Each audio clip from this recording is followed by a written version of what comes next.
Sharp and well balanced, it would be a pity to leave such a tool behind. Sharp and well balanced, it would be a pity to leave such a tool behind.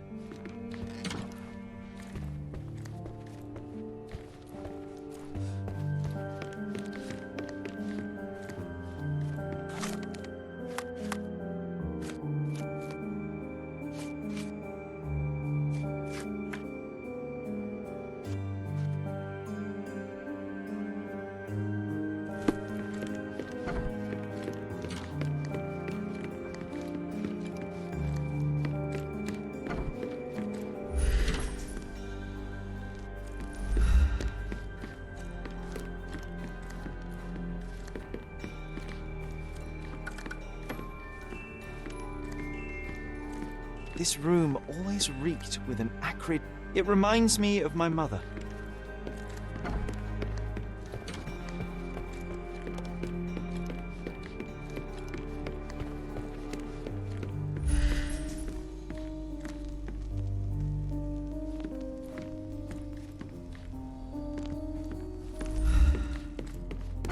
Ah yes, my mother's studio. She was an authenticator, and this was her cabinet of curiosities. I never saw the point. What does it matter if some artifact is real or not? It still exists. I remember this cozy blanket. It was perfect for... Wigwam! Oh, that was a joy to build them. Imagining ourselves as wayfarers on the other side of the world.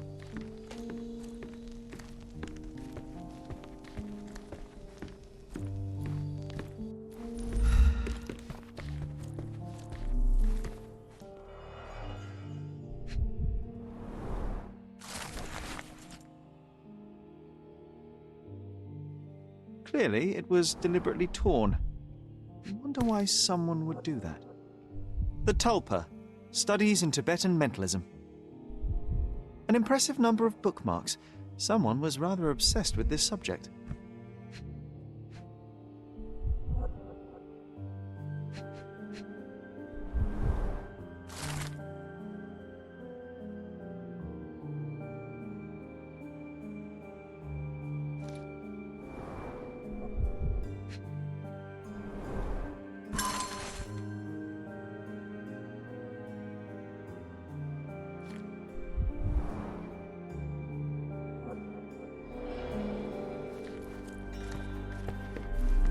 And this one was brought from a German museum. They claimed it belonged to Vikings. Nonsense, of course. Vikings never had horns on their helmets. The so-called mummy of a Persian princess. The defrauders did good work, but missed one small detail. It's the mummy of a man. Look, it's Roger. This jolly old man's well preserved. Even looks refreshed. I doubt he drew much interest at the auction. That's for the best. I'd be upset if he fell into the wrong hands. So many calling cards. Mycroft liked to keep useful people at hand.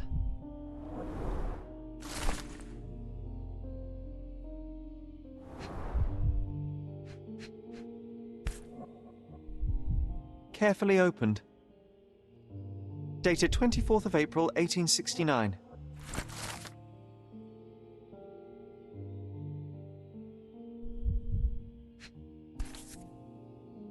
Reliable and driven.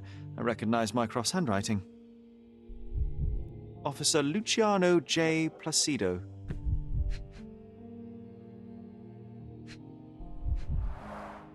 This drawer was always closed. Only Mycroft knew how to open it. I remember we tried to break it open and spy on him, but alas, had no success. Maybe today's the day. Ah, Sherry. Oh, I remember these. We used them to spar together until Mycroft found out and forbade us from using real weapons. 1852, Bingley, West Yorkshire. This photo caused a lot of fuss. My mother spent some time to prove it was a fake. An archaeological find should be here. It's far better than beneath the old city walls.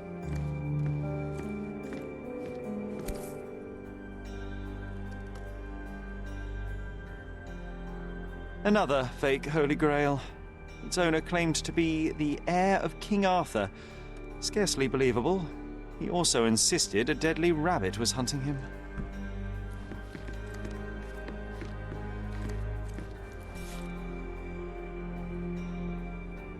Watkinson and Holman, Chapter One, by Wallace D. Oram. Oh, Mycroft. He always acts so serious, but then reads tripe like this. John, if I remember correctly, you couldn't put this book down. One of the most ridiculous fakes I ever saw. Its owner insisted it was a polar bear. He thought the white paint on the brown fur wasn't noticeable. Mother said this was among the hunting trophies of a Scottish Viscount. So he tried to persuade everyone that his forest was inhabited by these beasts. It would have been thrilling if it were actually true. The full plate armour of Sir Robert Saunford. I was told my father won it in a wager. Armour is armour, but look at his sword. Oh, how badly I wanted to wield the blade. Maybe you take it instead of your pistol. I'm starting to remember something.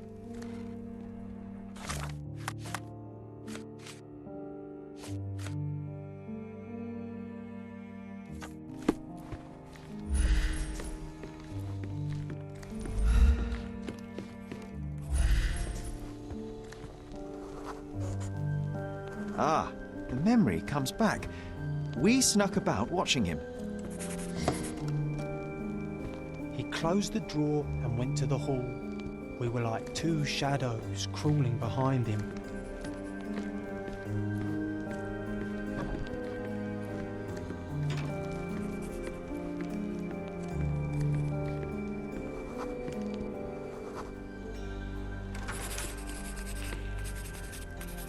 He opened the door to the postman, and they exchanged documents. If it was a real postman, of course.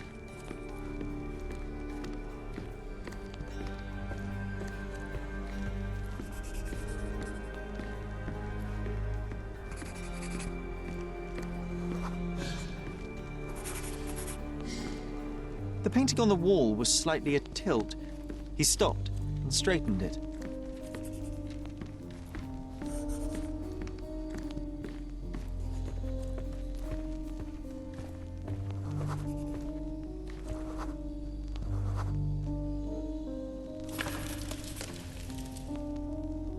Then he threw some logs into the fire and sat in his armchair to read. It's as boring now as it was then. I'm sorry, Sherry, but I think that's it. Wait, John, we never use the fireplace in the mornings. What if...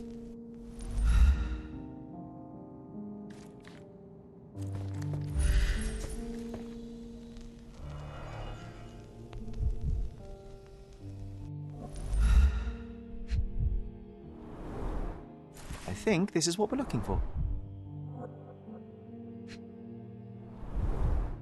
A bit of juniper in the fireplace created a soothing atmosphere. It's the little things, isn't it?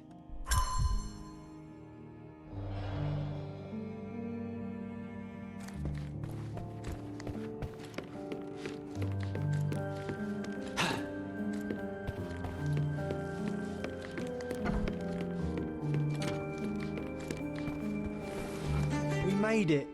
So what's there? Dossiers on the most influential people on Cordona. Mycroft always had a habit of building files on everyone he met. Otto Richter. This one is rather thick. Mycroft can be truly dogged in his research.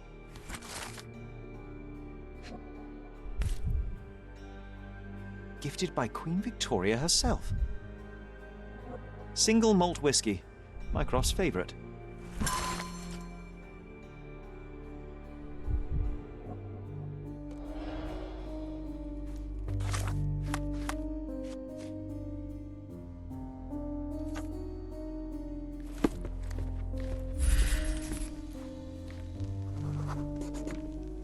I used this ladder to look at the top shelf, right?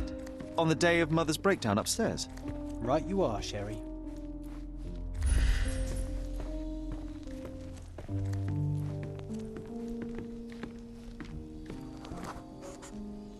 We heard a noise. I can't recall of exactly what, and we didn't have a great view from behind the statue.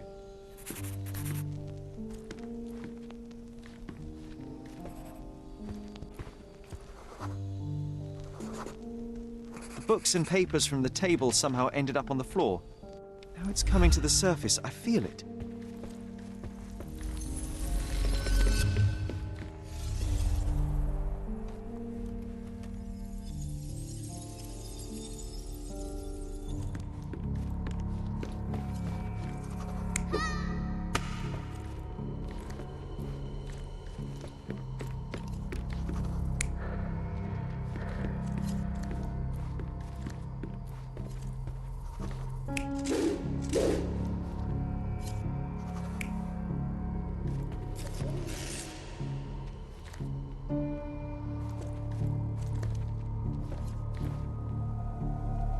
You're not even trying, Sherry. Concentrate.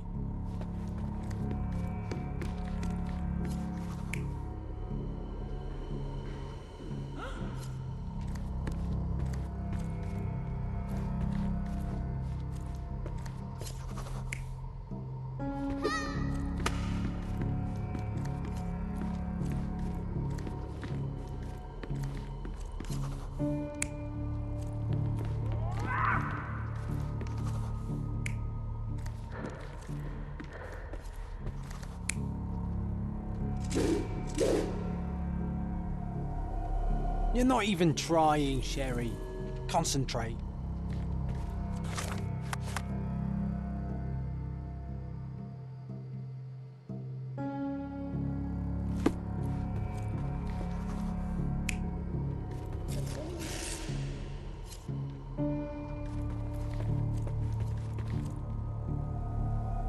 You're not even trying, Sherry.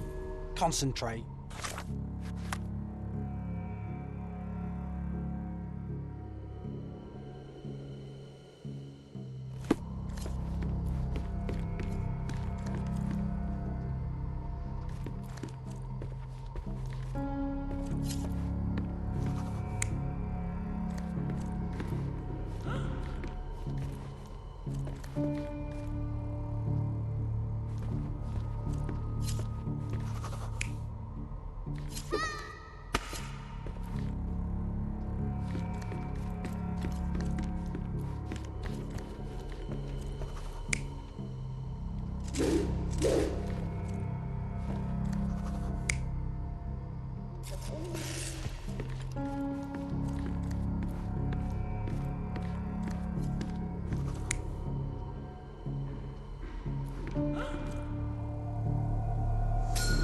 Come on, Sherry. Let's go outside. Wait. Did you hear that? Come here, Sherry. You call this progress? Charlatan, amateur. I'm not letting you anywhere near my mother again. So there was a quarrel between them.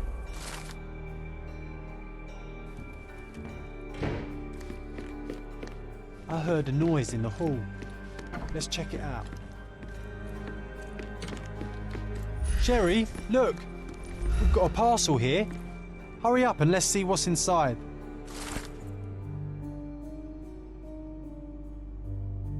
An invitation that comes with a mask. We can't miss this, Sherry.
Could you help me?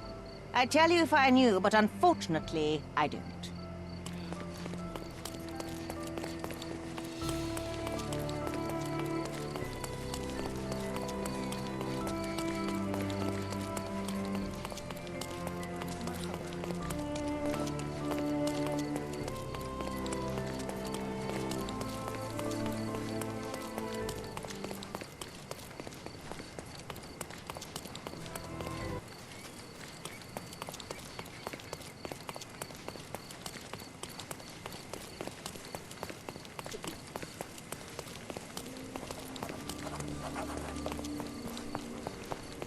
Welcome, sir. I do hope you enjoy yourself. Welcome, sir.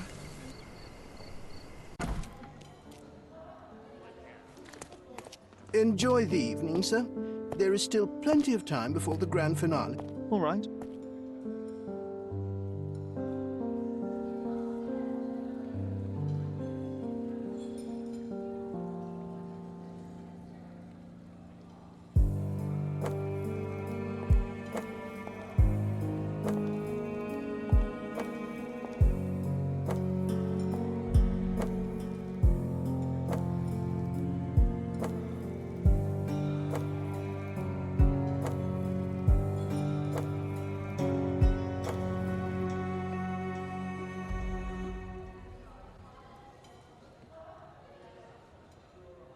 What if I write an article about these people here?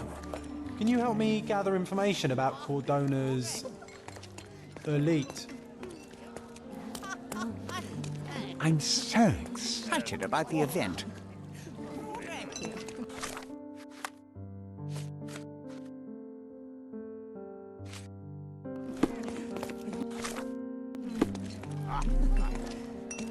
Can you satisfy my curiosity? I have nothing to hide, sir, but I've never heard of this. Do not distract me. It's not easy to play. My goodness, Sherlock. They made a blood fountain. No, John, it's definitely not blood, just wine. Gahor, is it a guess? Oh, hey, handsome. I see that look in your eyes.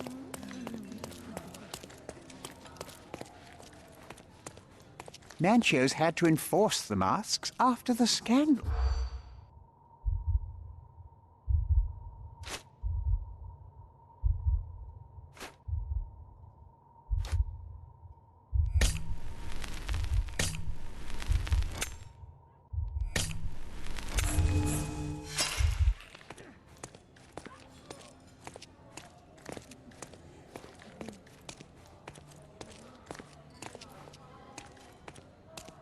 Manchos had to enforce the mask.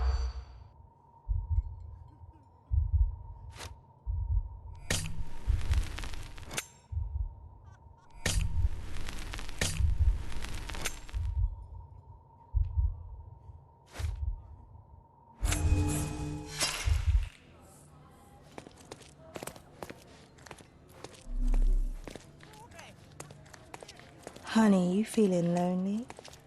I'll be your friend.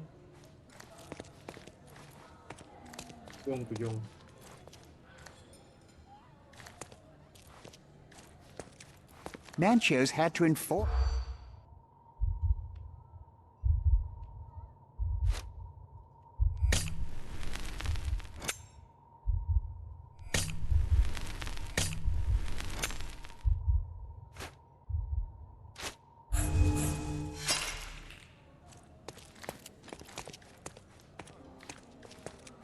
Can you satisfy my curiosity? I have nothing to hide, sir, but I've never heard of this. Manchos had to enforce.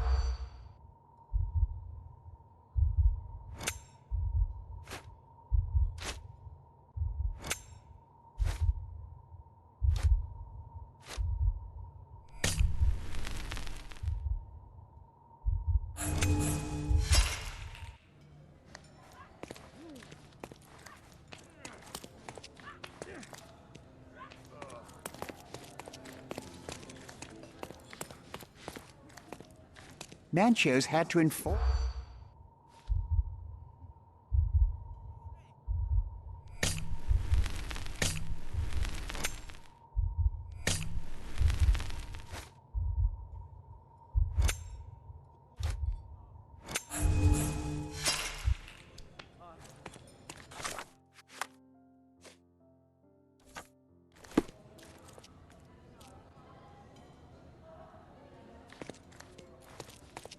Manchos had to enforce...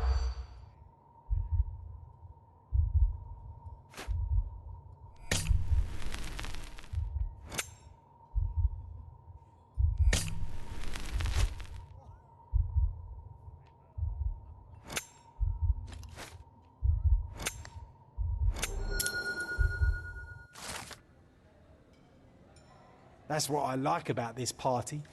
Bring me more dirt, Sherry. One more piece, and I can expose these base hedonists.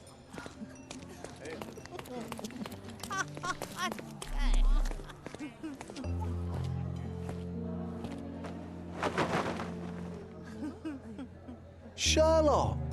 Friend! I wasn't sure you'd come.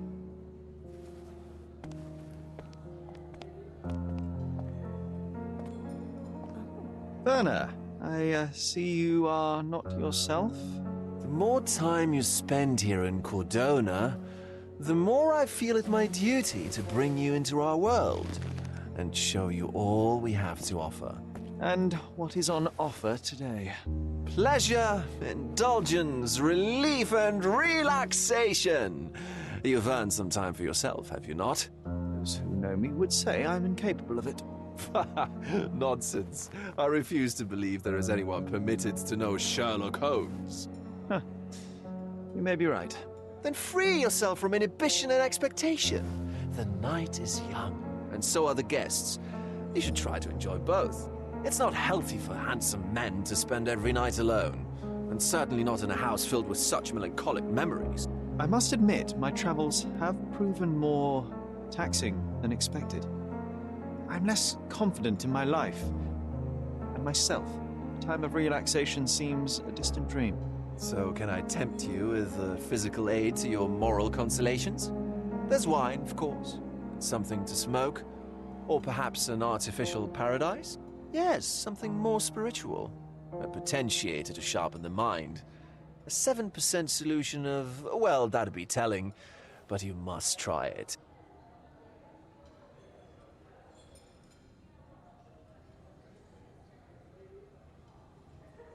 My mind is my most valuable asset, and a finely tuned instrument I will not risk impeding its function. My ultimate duty is to provide the world with truth, and I do that perfectly well as is. Duty? You've never cared about that before. Of course I do. Exposing a lie, revealing a fact, that is a moral responsibility. That's not morality. Morals are what happens afterwards when truth collides with consequence. Do you ever follow up on cases you solved? Do you ever see what happened next, visit the victims, ensure justice is served in the courts? And how do you choose where to direct your attention?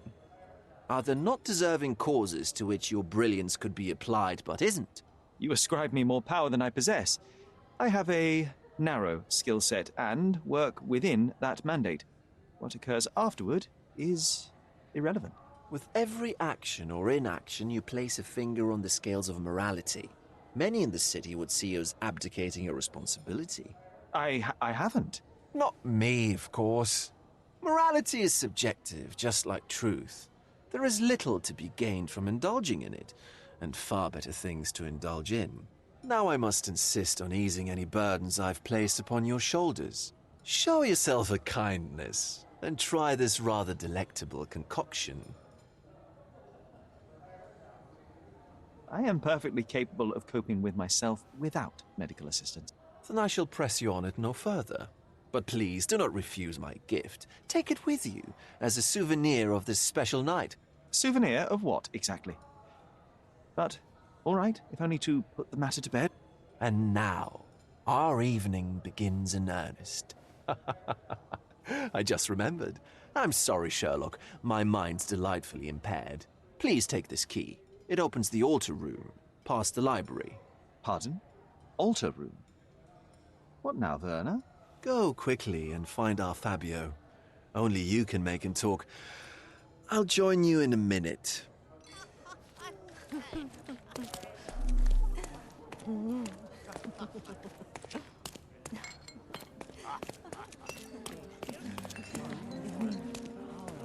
May I ask you something?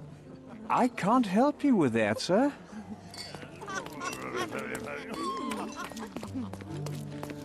Curtains do not guarantee privacy. And you still need a crack, despite being ethereal.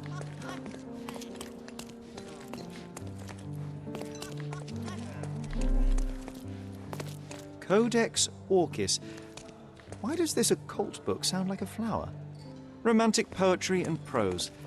Someone's in touch with their feelings. These medieval botany and chemistry books look even more satanic than the occult ones. Well-known and recent plays to keep up to date with the current trends. One of these books must open a secret passage. I know it.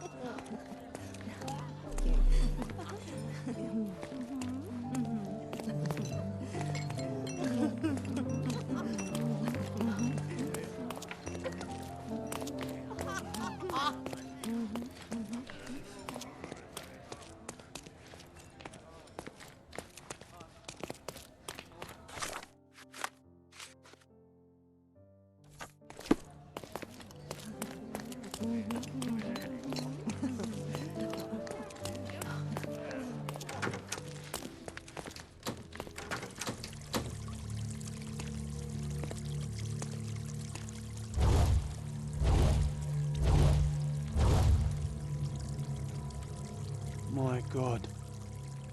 Was he here this whole time?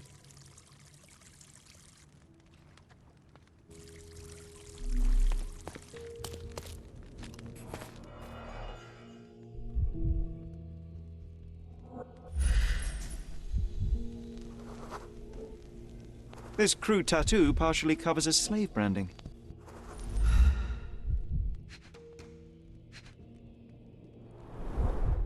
This worm-like sigil has been drawn with his own blood.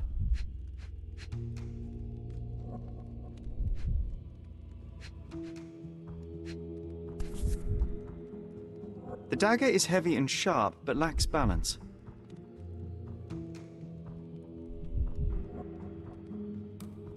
This golden handle has a bloodstain on it.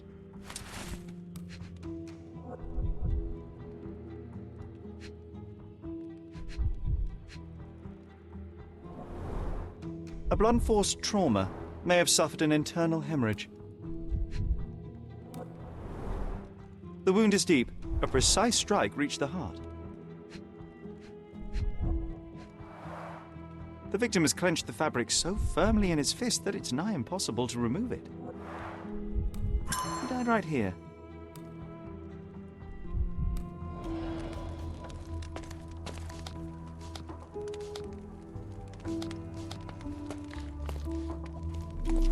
This elaborate box must be for the ritual dagger. The herbs here are Salvia divinorum. They have a slight hallucinogenic effect to emphasize the ceremony. The ointment smells mouse-like. I presume it is an aphrodisiac prepared from a Spanish fly. The ointment smells mouse-like. This one looks like a twisted symbol of Venus drawn in a hurry. The sign reminds me of the astrological symbol for Mars. Werner, care to explain what is going on here?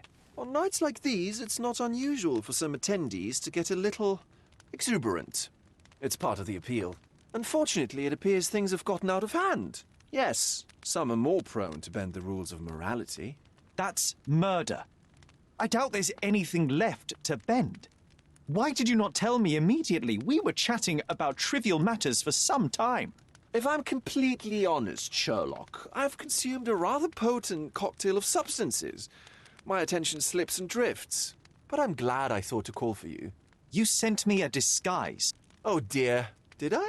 Well, since I found the body, Mr. Manchios has agreed that you can investigate the matter. I promise my mind will behave itself going forward. All right. Pull yourself together, Werner. What is it about these nights that you are so eager to share with me? Well, they're not always in the evenings, but they are in the shadows. People gather to test their boundaries in a safe and consensual atmosphere, often with more stains than your typical crime scene. But that is the point. Who are we to judge? I suppose that's fair. What about today, then? Was anything different? Well, I was invited as a special guest. It was supposed to be a time of both divine and carnal pleasures. A scratch for every unconventional itch. I imagine you're reeling from your shattered expectations. On the contrary, there is still spectacle, stimulation, and release, merely in a different form. I like to let life entertain me. Or death. Mr. Manchios is the owner of the manor, yes? And the host of Cordona's most memorable parties. He promises even the ugliest guest a partner for the night. And for the ones with more unconventional tastes, Mr. Manchios provides other services. What a caring person. You cannot begin to imagine. The police remain unaware of this tragic event? Some of them may be hiding behind their masks. They conceal many things. But we didn't want the authorities to create more problems. Besides, after a few cocktails, their incompetence will have soared to new heights. How do you know I even want the case? I promised you relaxation. If there's one thing I know about you, Sherlock, it's that nothing soothes you more than a good mystery. How did you discover the body? In between guzzles of alcohol? I was set to perform in a fecundity rite with Fabio and came to inquire further. It was a staged ritual where he was to play the principle of life. And the rehearsal was unsuccessful? Who knows? I found him alone on the altar, his blood dripping to the floor. And then? Then I called Mr. Manchios. He was panicking, so I told him about you. We left the room and locked the door. Then we were... Filling time? Waiting for you was stressful. We indulged in some simple comforts. Overindulged, perhaps. Were you well acquainted with Fabio, the victim?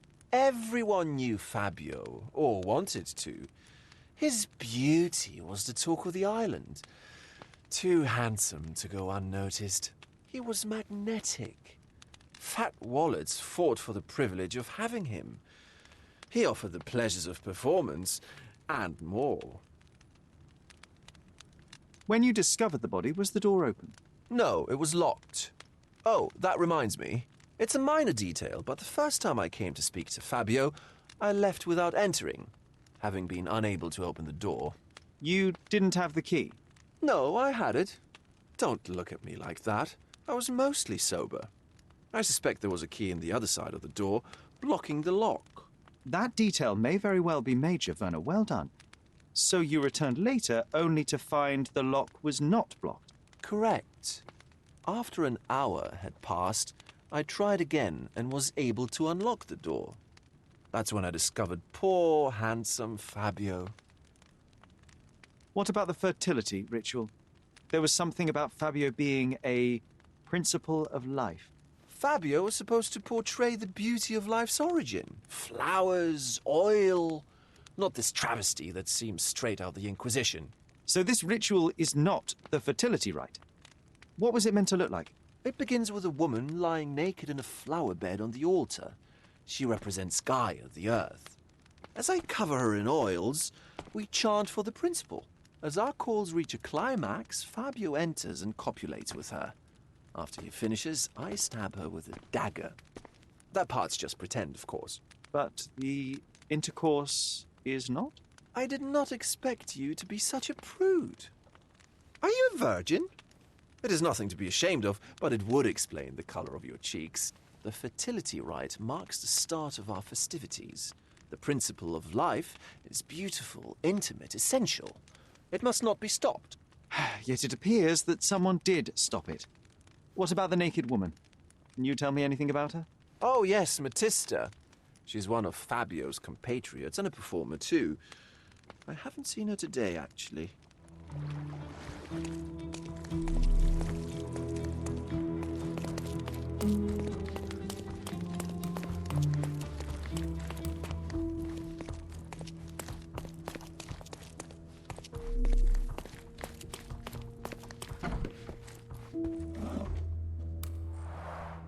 Similar to the guests' robes, apart from the bloodstains.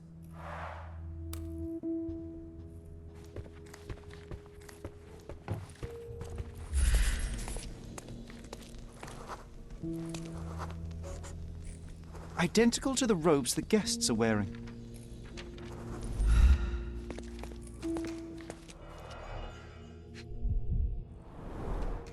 The pitcher is empty, but with puddles around it.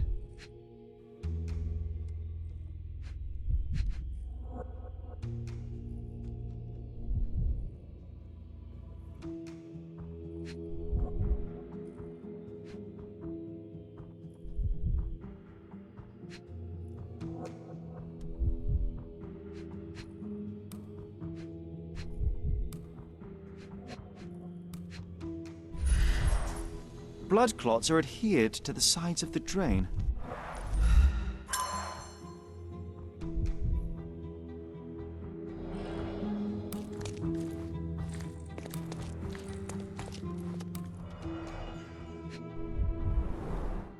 This is a different ritual.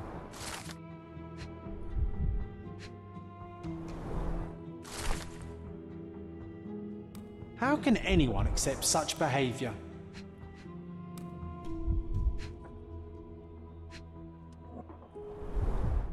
A useful tool for a disguise arsenal.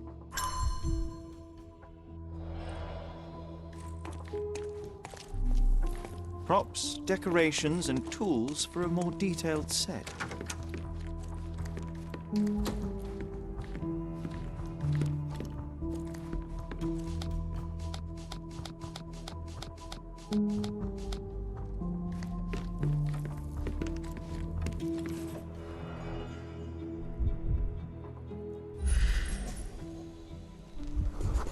An open wound spoiled the carpet. Enough cigars to burn down the entire mansion.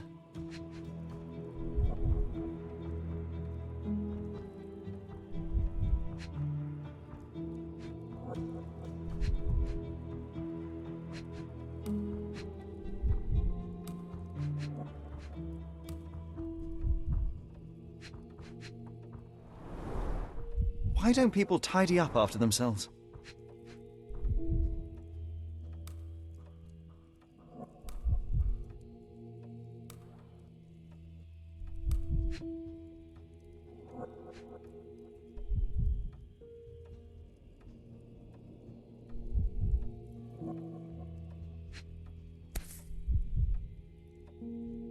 Blood.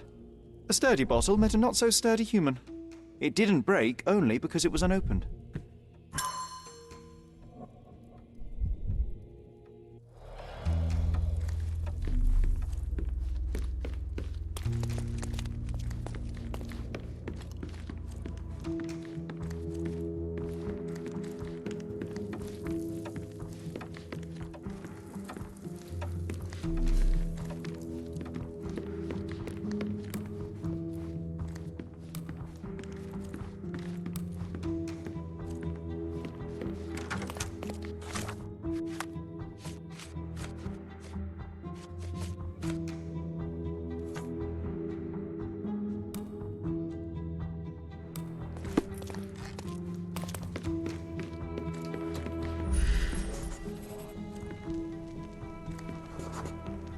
The wounded person was here for some time. A bloody handprint on an armchair.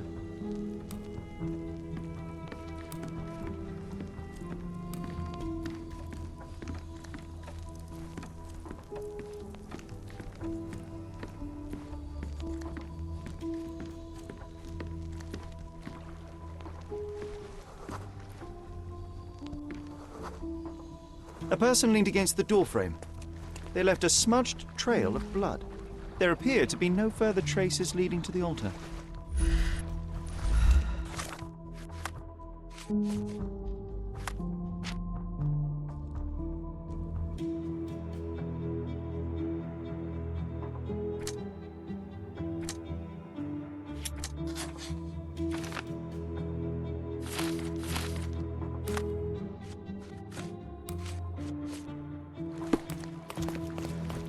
You've got a lot to do, Sherlock.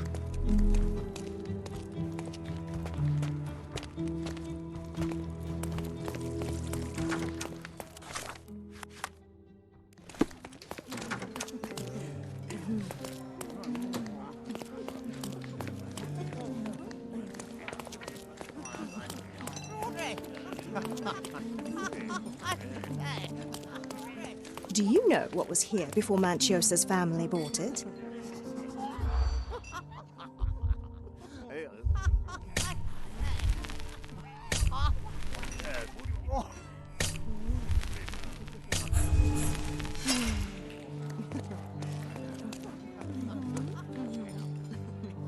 Do you know what was here before Manchiosa's...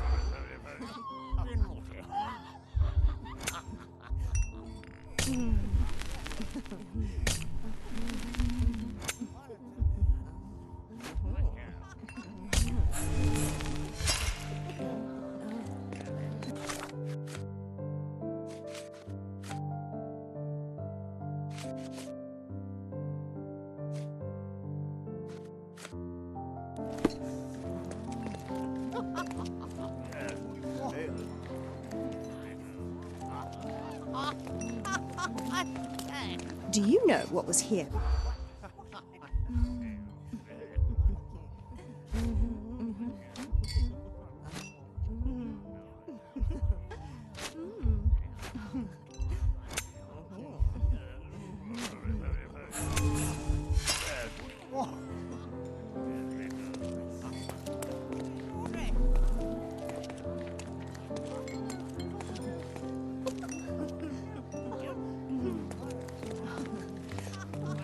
Do you know what was here before Manchios?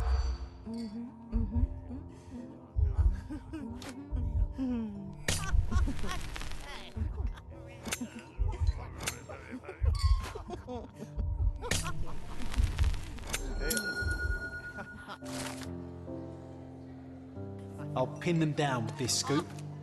Thank you, Sherlock.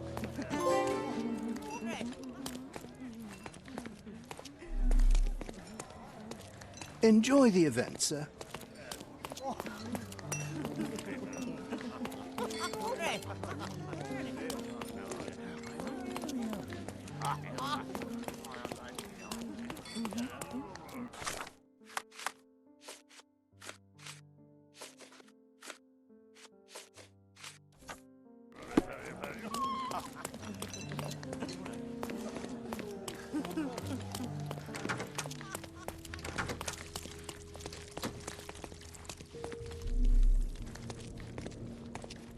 You've got a lot to do, Sherlock. This oil has a slight aroma of flowers and olive.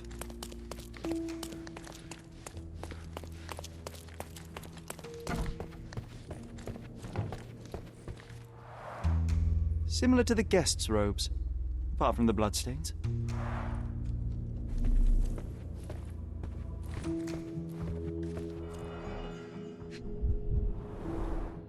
Handcrafted and luxurious cufflinks. There's also a note. For my Fabio, Banchos.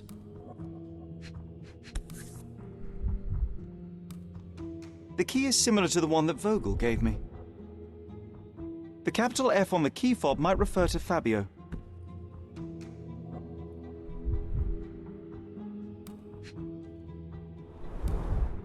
Would you recognize me in one of these? I suppose not. So, Sherry, do you have any ideas about the case? Perhaps, perhaps. I think I can deduce what happened here.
The bottle was used as a weapon during a scuffle in the smoking lounge. Then, to ensure no one would interrupt, the murderer locked the door. The unconscious body of the victim was moved to the altar room. Once the body was on the altar, the murderer thrust the dagger into the victim's heart. Symbols were drawn with the blood. The wardrobe was used to hide the bloodied robe from anyone's eyes. The killer washed himself and took a clean robe from the hanger before leaving. Are you all right? You're on the floor, not moving.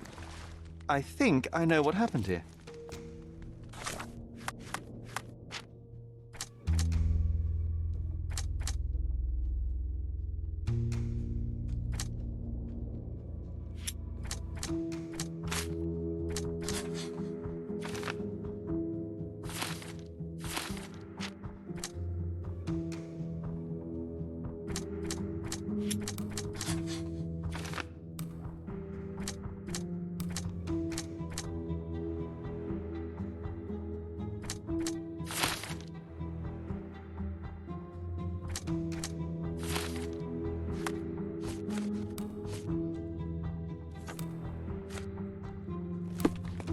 I'm starting to put the pieces together. Fabio was stabbed.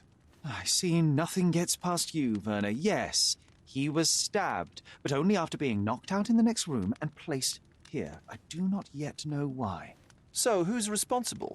Well, it was one person working alone, and the murderer has now donned a robe. He or she could be hiding in plain sight. We have lost time, Werner, but your discretion may prove to be a benediction after all. The murderer had to have access to this room. After the crime, he used his own key to lock the door. So, who had the key to the altar room? I'm not sure. As a special guest, I was provided one by Mr. Manchios. He should be able to tell you of any others. Where can I find him? Most likely in the main hall, entertaining his guests. He has a mask with golden stars. You can't miss him. But please be discreet. We don't want to risk disturbing the revelry. I know you can untangle this mess.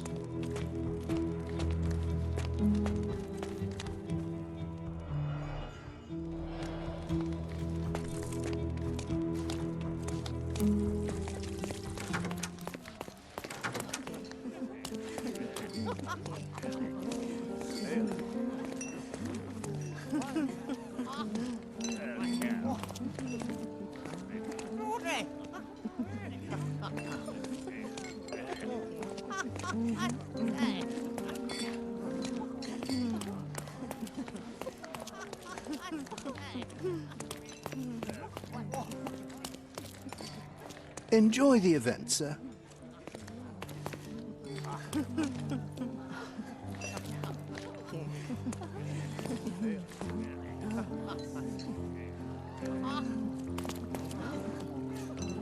I'm a little nervous. Another glass should calm me down.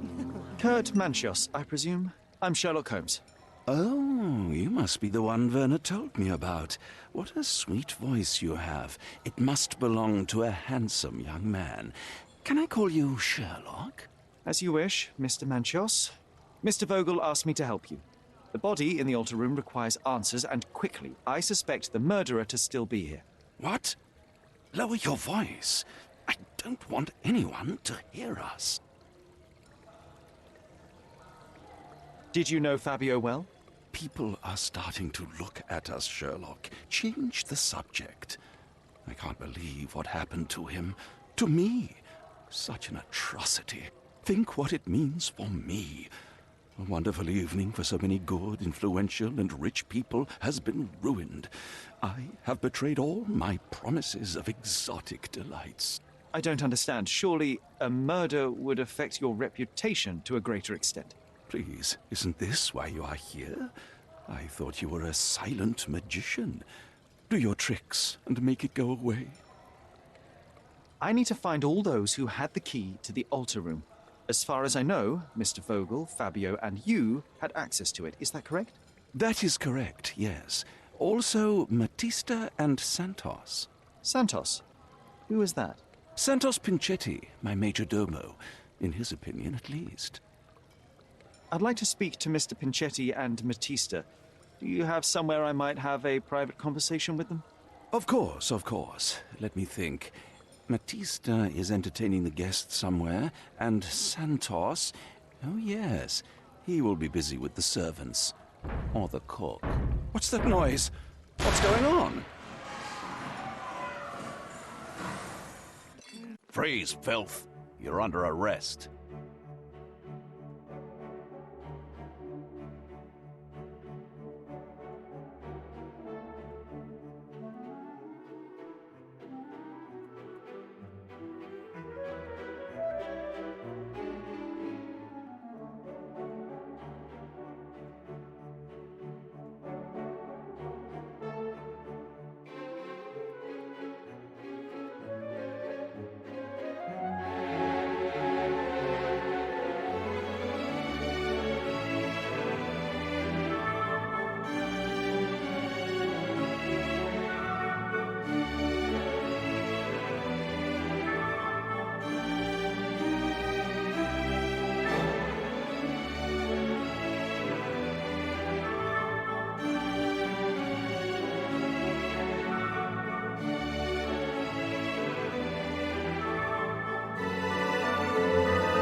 Look at you. Committed a crime, and now I have to free you, kiss your hand, and apologize for the inconvenience. I did tell you that Mr. Vogel and I were innocent. I emphasized it in my statement. Your statement? Thanks to some bigwigs who work for the so-called good of the country by releasing fleas like you. Thank God we have Vogel in his letter. Once I get to that goldfish, I'll... Bigwig? Oh, my wretched brother Mycroft and his long nose. Wait, did you say Mycroft? Mycroft Holmes? Are you the youngest son of Violet Holmes, rest her soul? Is there something wrong with that? Do you know something about her? I was working on the paperwork of her case while you still had milk on your lips. Would you happen to remember anything of the events? Well, I didn't make the inquiry, but I remember seeing some notes. Why? Perhaps we can negotiate. I could be quite useful. Huh. Got you hooked, right? You know what? Stark and the others think they're the smartest here, thanks to you. Let me get this straight. Are you listening to me, lad? I'm all ears. Take this case. Report to me only, to Constable Harvey Oswald. I'll leave everything I have on this table. Find the murderer. Be a real copper. Question the suspects, make them sing, give me something substantial. And if Mr. Vogel is not a suspect? If he's innocent, then you can take your favourite degenerate away from here. If you slip or mess with the evidence, then trust me, your brother won't save you from my bludgeon. Meanwhile, I'll be checking the archive for you. If anybody asks, then you're a consulting detective. Let's make a start then, partner. I'm glad we managed to get the scoop before the raid. Look, I found Werner. Werner, are you all right? Oh, yes. Everything's fine. In fact, it's something of a family reunion. My brother spent quite some time in this place himself. You should not be here. I told the police everything I knew, but they refused to let you go. They require proof to free you. Ha! What did you expect? The mighty Sherlock Holmes swans in, tells the officers what to think, and the world obeys? Of course not. Anyway, I struck a deal with the constable, and I've got a free hand in the investigation. I find proof to solve the case for him. He obtains files about my mother's death for me. Well done. If one has the power or will and can act, then one must. I wonder, suppose you couldn't get the proof to your truth. Would you tell a lie to the guard that enabled my freedom, knowing my innocence? Would that not be just? There are lines I will not cross, Werner. I will do my best to secure your release, but with proof, not deception. Really? How many white lies have you told on this island? Why not for me? Why not another? That is absurd. I can resolve this without compromises. Do not give up hope.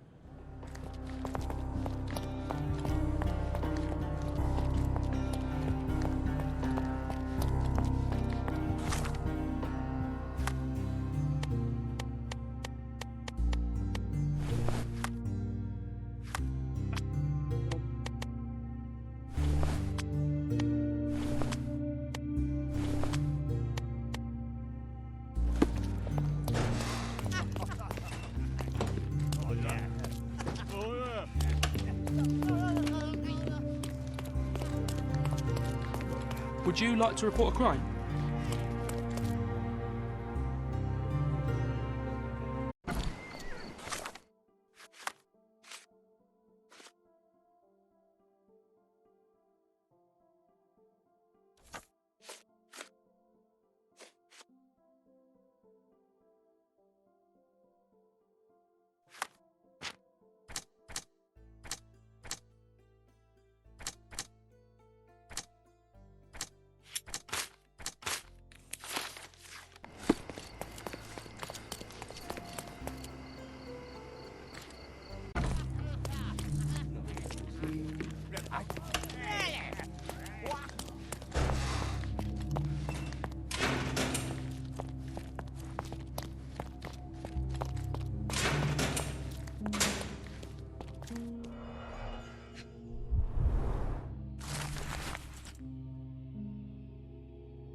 back on track to solve the case.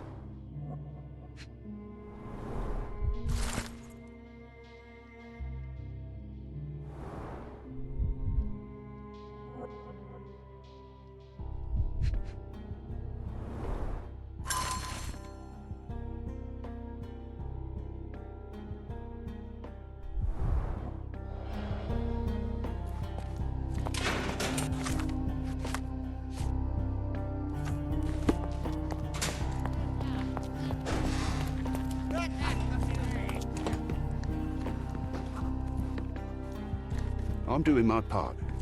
You should do yours too, Holmes.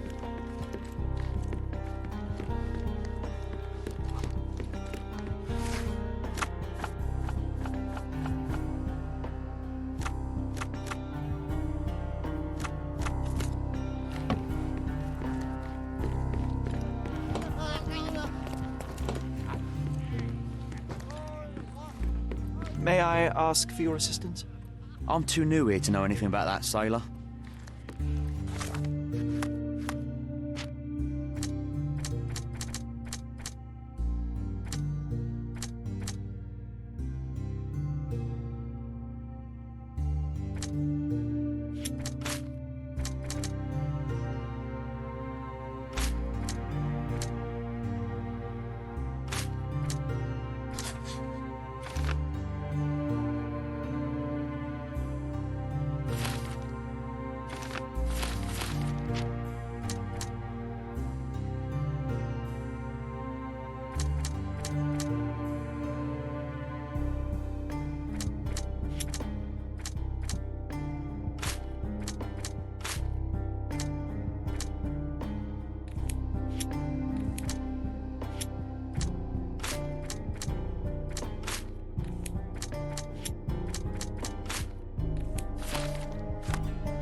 So much work, so little time. Can you satisfy my curiosity? I wish I could help you, sailor.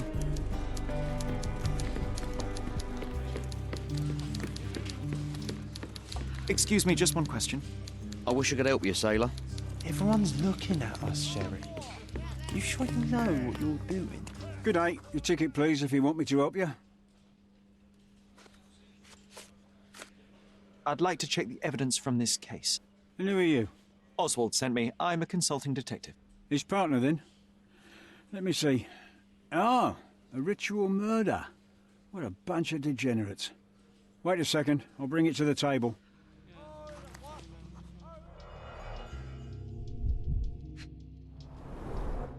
All the keys of the mansion on one golden ring. It's a miracle this ruby hasn't tempted anyone. A heavily perfumed handkerchief with the initials KM in the corner. A handcrafted charm that contains hair and nail clippings.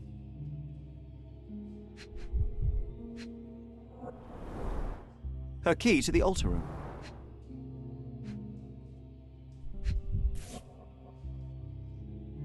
That's not for bedtime reading.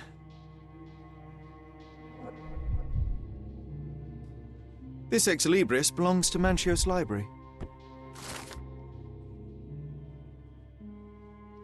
The book describes a ritual similar to the one performed in the altar room. An emergency kit for boredom.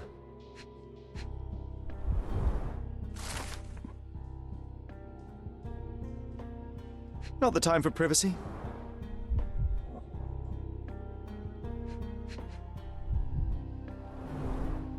Werner's personal sketchbook. Thank you, officer.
Do you know anything about this? I wish I could help you, sailor.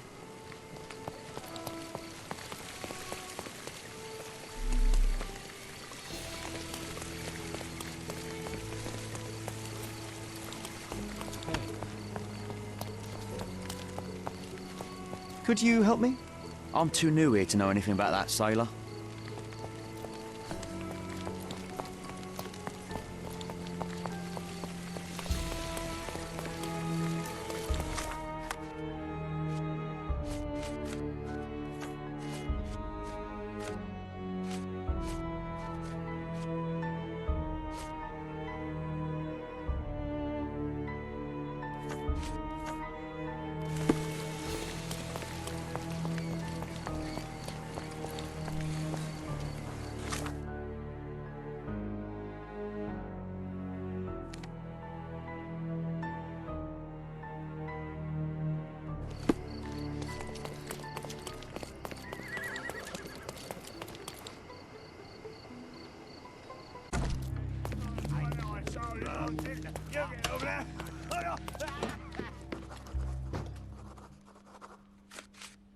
I've nothing to say about this. I don't think I can tell you anything about this. Have you considered Mr. Santos Pinchetti as a suspect? The snitch? Have you seen him? I mean, my breath could knock him down. What's so special about him? As a major domo, he has keys that open all the rooms, including the one to the crime scene. Could have testified only to circumvent suspicion, don't you think? We need to question him. Right. I'll send our men to fetch him. Stay here. They brought him in, Mr. Holmes. Here's the key to interrogation room number 7. Mr. Pinchetti didn't even resist, our men said. Thank you. You can question Mr. Pinchetti in the interrogation room.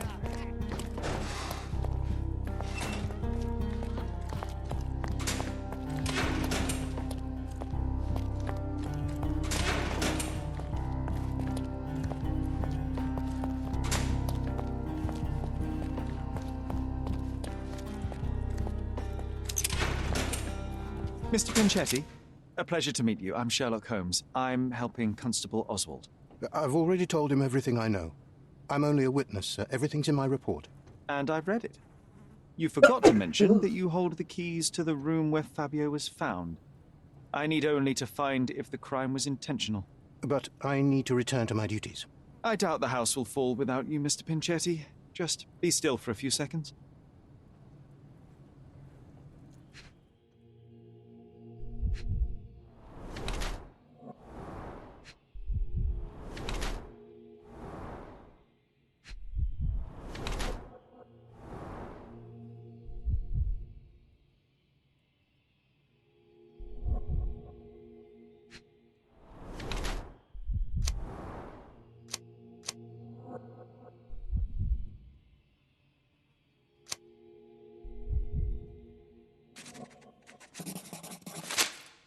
Is your greedy nature responsible for the lack of taste and attention to your appearance?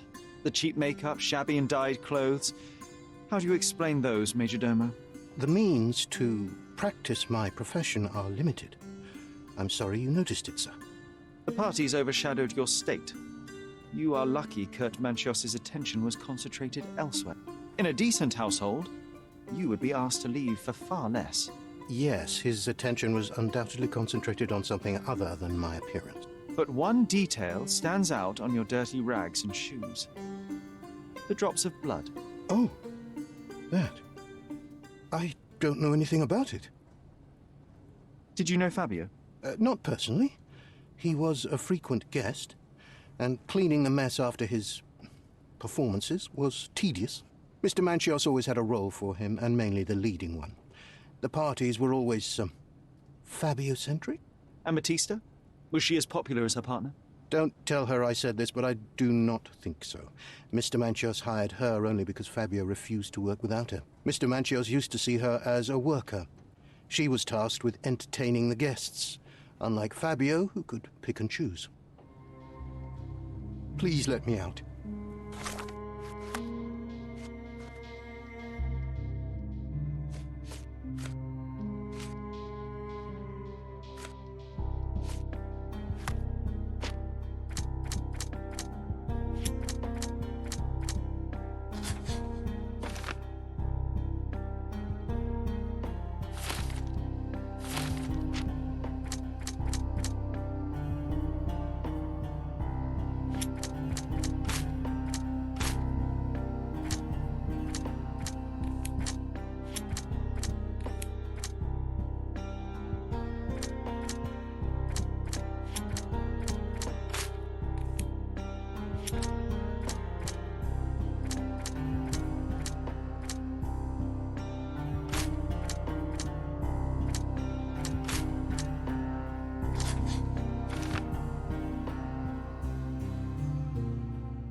Please let me out.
Refresh your My goods will brighten up your house.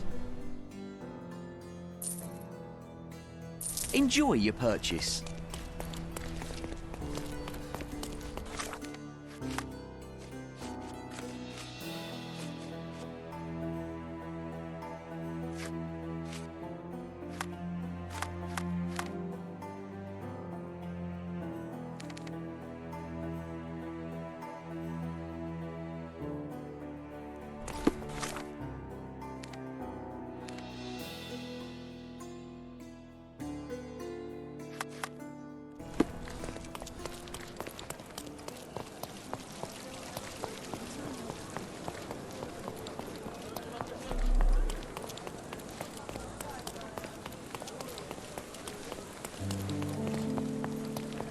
Do you know anything about this? I'm too new here to know anything about that, sailor.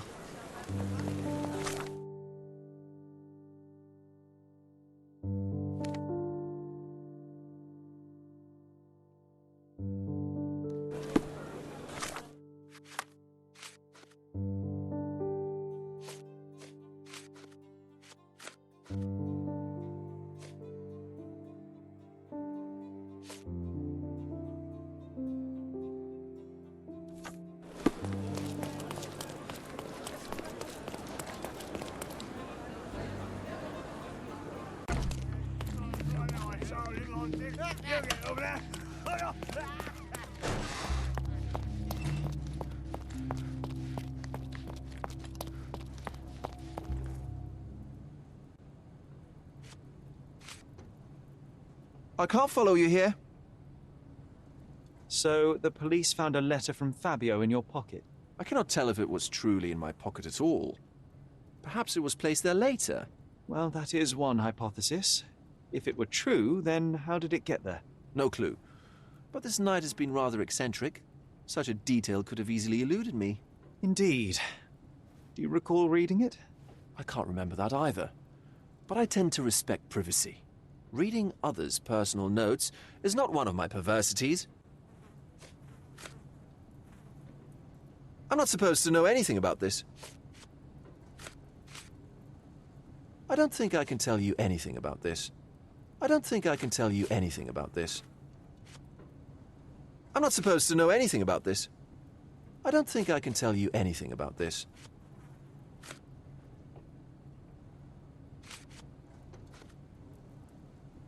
I have learned who told the police about the crime. It was Santos Pinchetti. Do I know him? The major domo of the manor. He cleans up after you? Well, then he does his job perfectly. All but invisible. I couldn't tell you the first thing about him.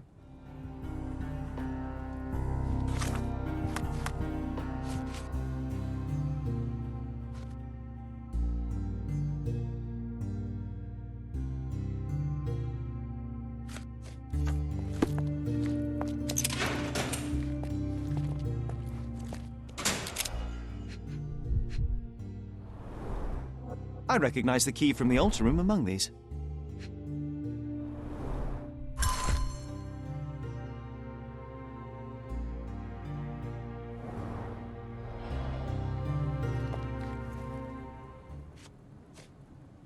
Mr. Manchios says that you begged him to be included in the heritage.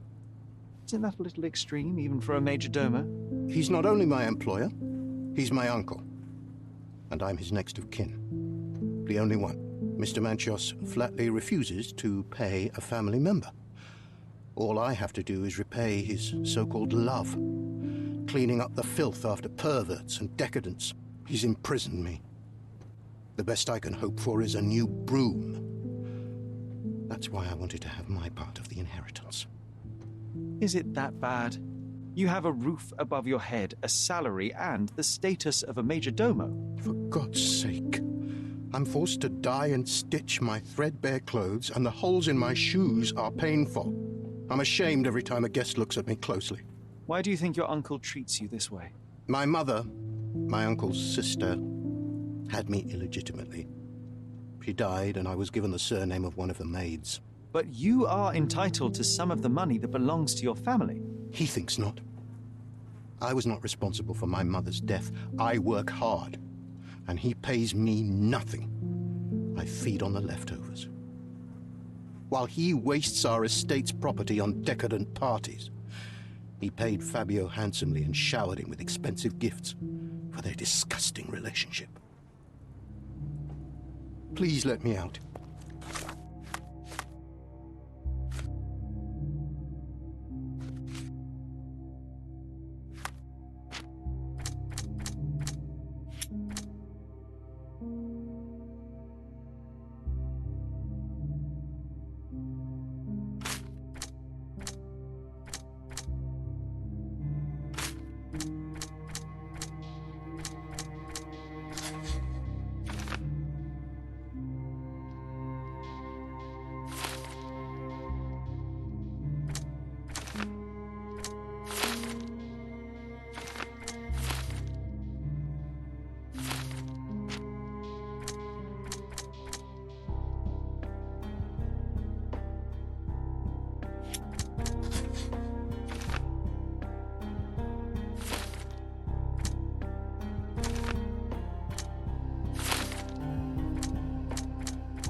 Please let me out.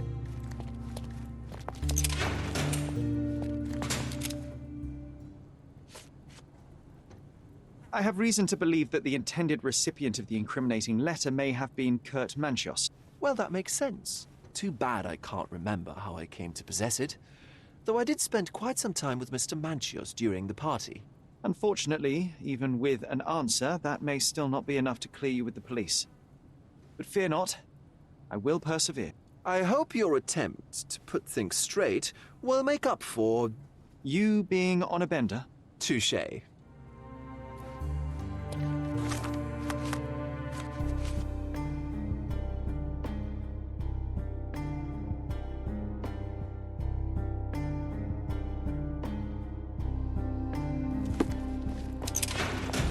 Please let me out.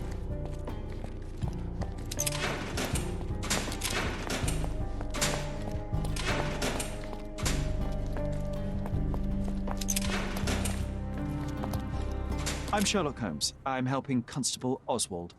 You are Matista, Fabio's friend. This body, yes, it's Matista.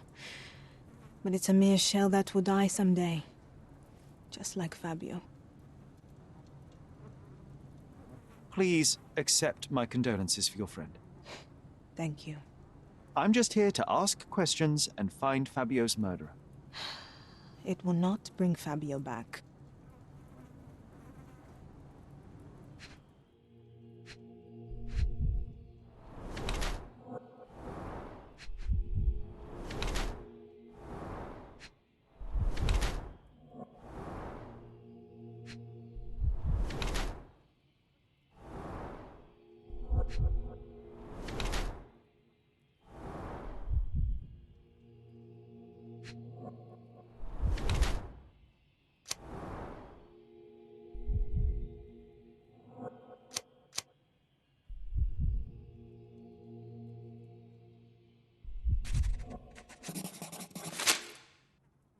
You have both old and new scars.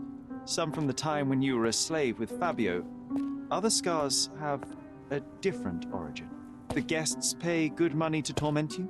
I am skilled in giving pleasure, but I don't participate in such practices. I thought your body was... For sale? It's true. Many unwanted things were done to my body. And the pain helped me to discover... Occult deities? Yes, the tattoo speaks loudly of it. Yes. Your gods abandoned me, and the ones I favor now are more protective of me. How did you escape? Something happened. One night the master fell down the stairs.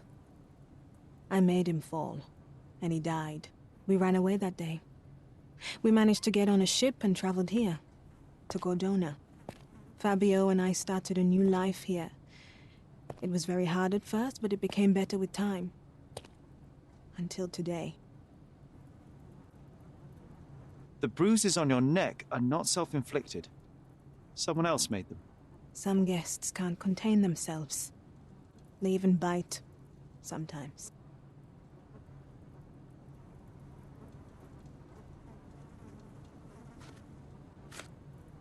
Could Fabio have written this letter to Kurt Manchios? Oh. That could be. I never thought Mr. Manchios could make Fabio that angry, though. What do you mean? Well, Fabio wanted to disassociate from Mr. Manchios. Clients who are in love are both a blessing and a curse. But Fabio was here tonight. Money. In our line of work, we can't afford to turn down clients who pay as well as Kurt Manchios. Was Fabio afraid of Mr. Manchios? Not at all. The old toad wouldn't dare to do more than sweet talk and touching. Talk can be forgotten, and touching washed away. I've nothing to add.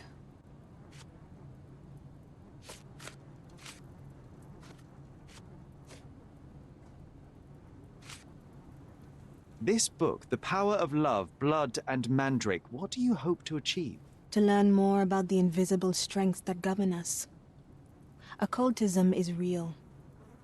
The master who fell that night when Fabio and I escaped, I made him fall.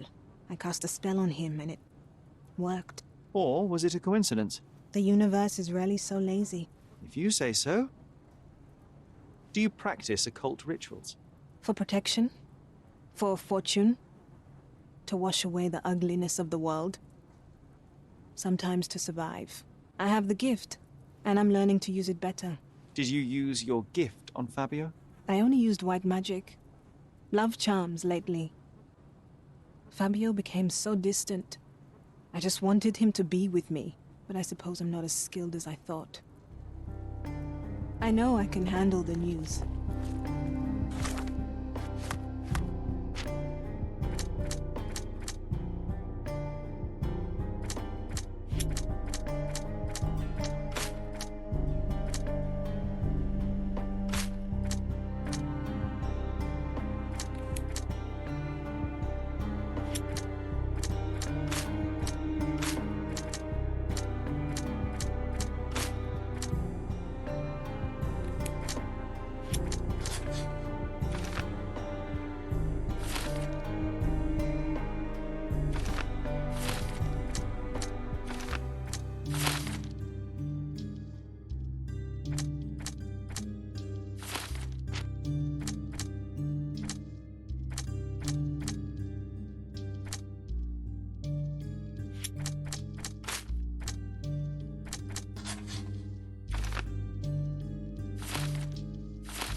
Good day, Mr. Manchios.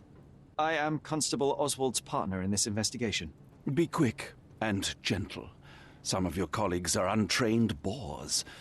Although I don't mind meeting young officers. The new blood here. If you cooperate in finding Fabio's murderer, there will be no need to meet with the boars again. That voice. Werner's friend?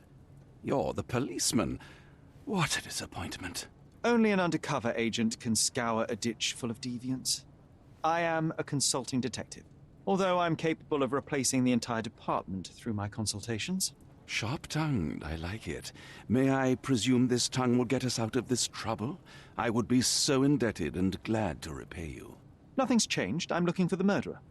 That's the only way to get us out of trouble. But it shouldn't take much time, correct?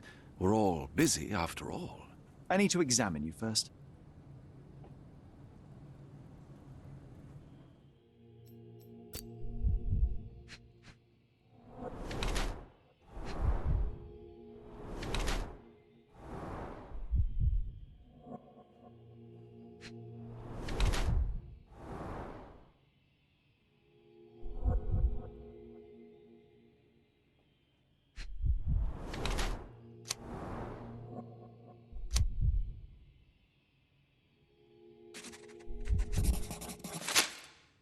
You are a little over the top with your use of makeup, Mr. Manchios.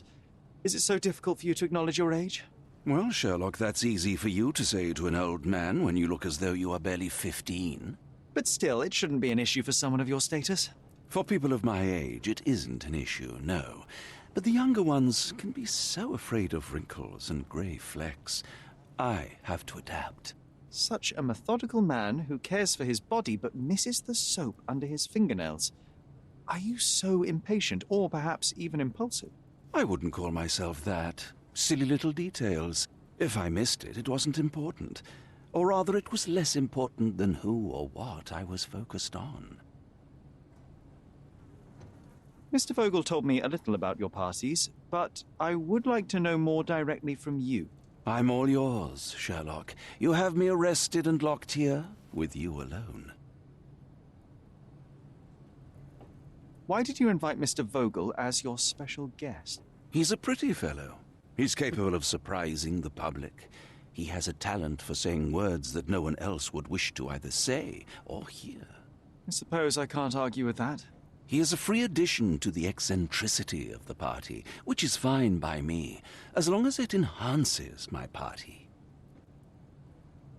I'd like to know who you usually invite to your parties. Free minds who are able to leave reality for an evening, who can taste forbidden fruit without prejudice. There is nothing that quite spices up life like these parties, assuming one is old enough and has worked many years for the good of one's country. Oh, all true labourers, I see. What was Fabio like? His personality, his habits? Anything you can tell me? He was the brightest star of my parties. Young, magnetic, and full of energy. I don't even want to mention his beauty.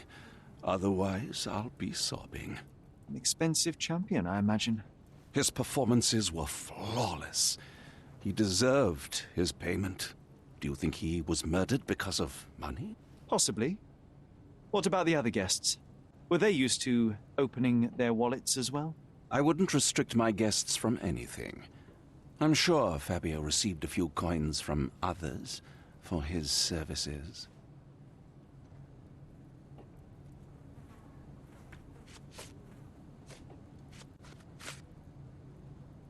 You bought an expensive pair of cufflinks for Fabio.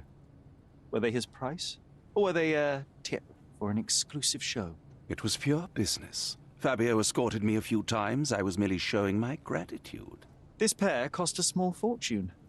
You must be extremely grateful, then. Tell me more. You've thrust a knife in an exposed nerve, Sherlock. Yes, he was my protégé and my beacon also. With my experience and his beauty, we could have achieved anything. I had faith in him. I would have made him.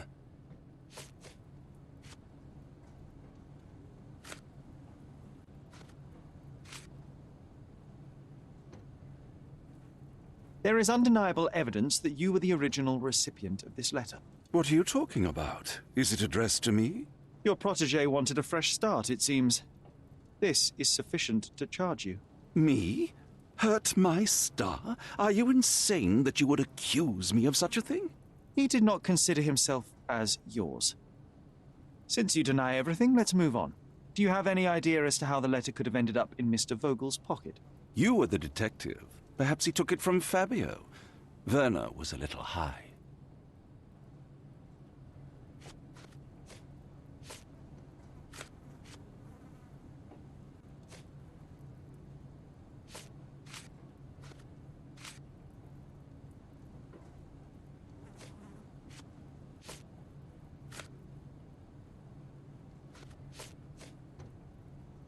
I've no idea about that.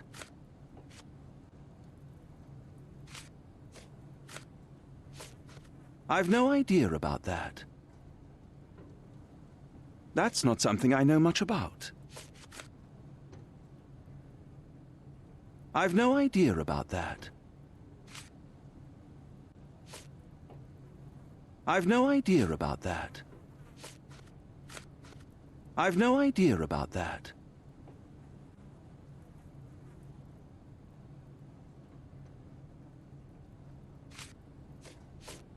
That's not something I know much about.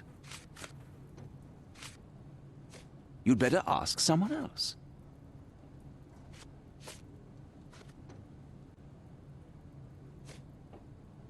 That's not something I know much about. Do you recognize this book? Could Matista have borrowed it from your library? She didn't ask me. How ungrateful. The things described in the book were inspiration for the rituals you performed? Do you really believe that blood, symbols, and incantations can resurrect the dead? They are just eerie tales with a mix of occultism and voodoo. My rituals are a stage to show some of the forbidden pleasures.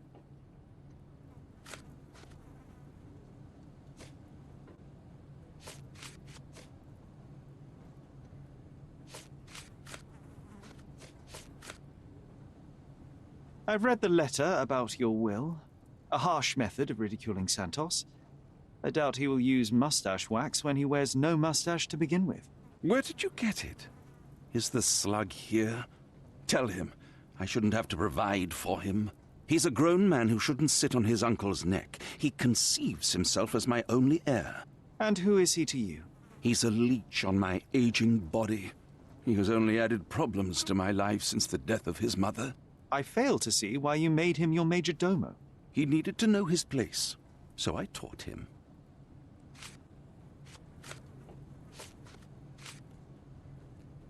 You'd better ask someone else.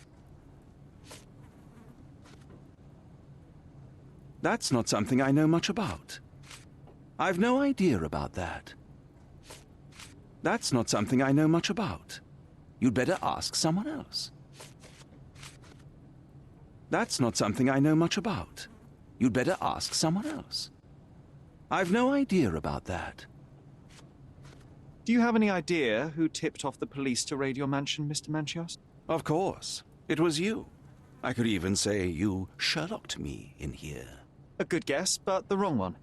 The fellow who did that was Mr. Pinchetti, your major domo. What? Santos? But how could he even know? If he's not the murderer himself. The ungrateful swine. He has dared to besmirch my reputation. Not a very eloquent choice of words. What should I call him then, since he's a snitch? Make him talk, Sherlock. I'm quite certain he knows more about the murder than he has told the police. I can't wrap my head around such a tragedy at my party.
Please let me out.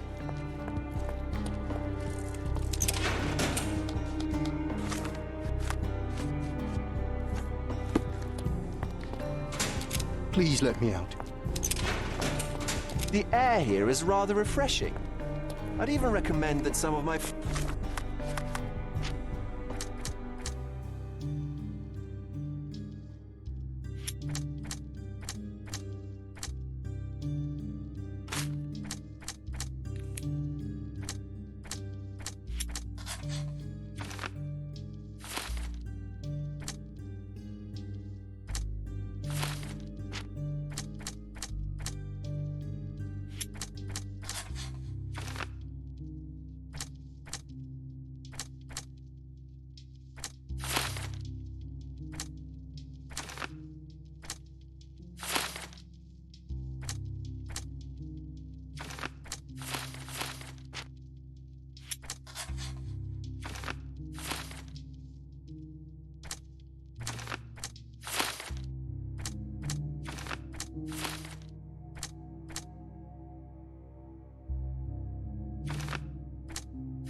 Friends visit the place.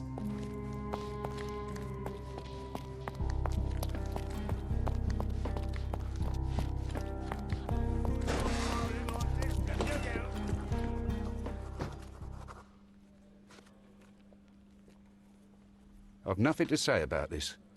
This letter proves nothing. Fabio wrote it to Mr. Manchios. It's time to free Mr. Vogel. Do you really think I'm that naive? I need proof, not words from his friend. Very well.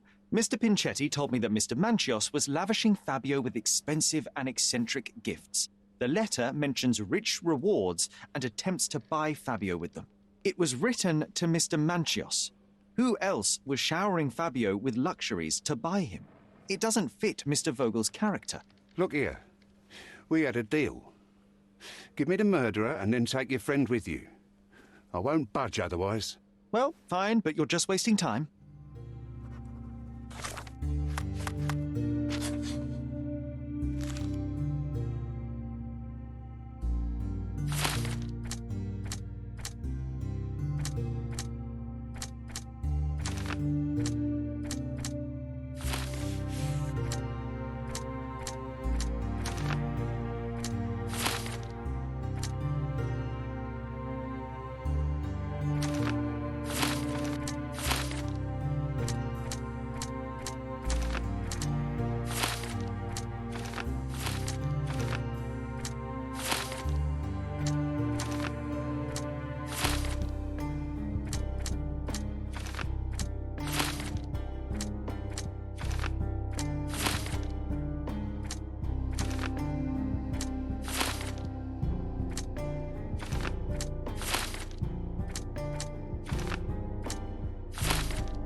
continue our investigation while I look for the papers.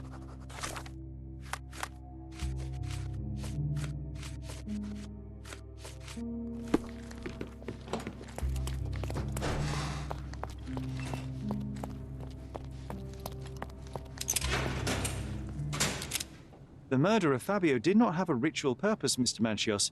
It was staged by a man who wished to distract the investigation. That might be true. That poor girl Matista wouldn't dare to kill the only man who cared for her. So, Santos. Mr. Pinchetti snatched at the chance to solve his problems. Ungrateful little scum. Will he be executed? But what for? He informed the police as to the crime, that was all. He couldn't stage the ritual, but he found the body, I believe. I can't believe it. Why did Werner do it? Mr. Vogel. He had no reason, and he won't be a scapegoat as you plan. You put Fabio's letter in his pocket when he was intoxicated, didn't you? You can't be serious. We can very often deduce someone's life by their shoes or their fingernails. You are a meticulous person, but this murder was fairly traumatic and filthy. After you stabbed Fabio, you were covered in blood. You panicked and neglected to rinse the soap from under your fingernails. The devil is in the details, Mr. Manchios. Nonsense. I missed it simply because of the busy schedule of the party. Of course, a staged murder was certainly not planned. You staged the murder as a satanic ritual. It was easy for you, since you were the one who wrote the scenarios for the parties. It was your way of avoiding suspicion. A respectable man in his 60s, early 60s, who hosts the cream of Cordona society, cannot possibly be a murderer. But the guests who behave like animals in his mansion, of course, one of them could have killed Fabio. I did oversee a few of the rituals, but I did not stage Fabio's death. You're at the twilight of your life. You have no partner, you have no children. You had feelings, however, for one man. That was Fabio. You loved him. That is, you wished to own him with money and gifts. But he was also a free mind, was he not? He turned his back on you. Quite unjust. Love, so cruel and painful, and Fabio, with his words and deeds, made you feel the more wretched. So you killed him. You must surely perceive that my sensitive nature wouldn't allow me to hurt anyone. The young performer played with your emotions. That was painful to realize. You spent so much time and effort to be with Fabio, but he didn't respond in the way you would have liked. You wanted to be loved, but Fabio shattered your dreams. In the smoking lounge, he teased and mocked you. He wanted you to suffer by offering himself to others. The deception was unbearable. You struck him, and then you staged the ritual. You planted the letter in Vogel's pocket and attempted to set up Matista. What poppycock? Sherlock, stop this game now. There is no stop word, Mr. Manchios. Relax and enjoy it. I'll pass the remainder of this case to Constable Oswald. He'll know what to do with you.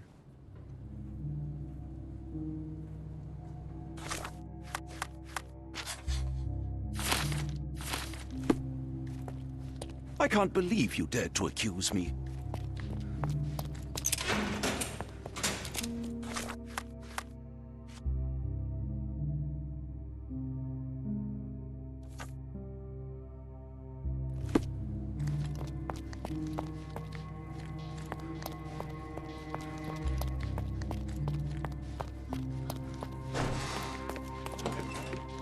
I have a name for you.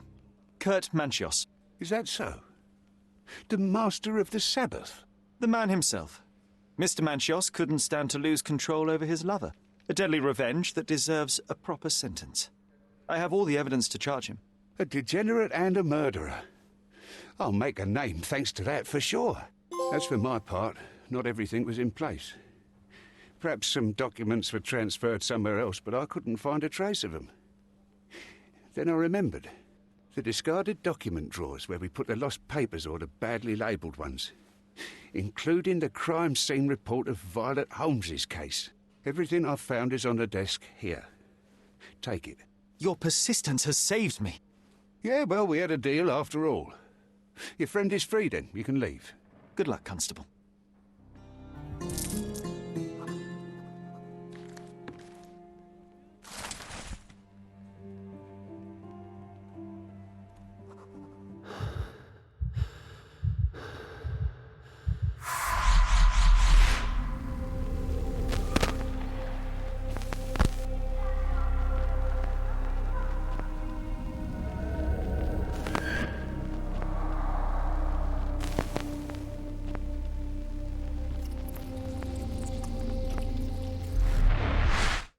garden.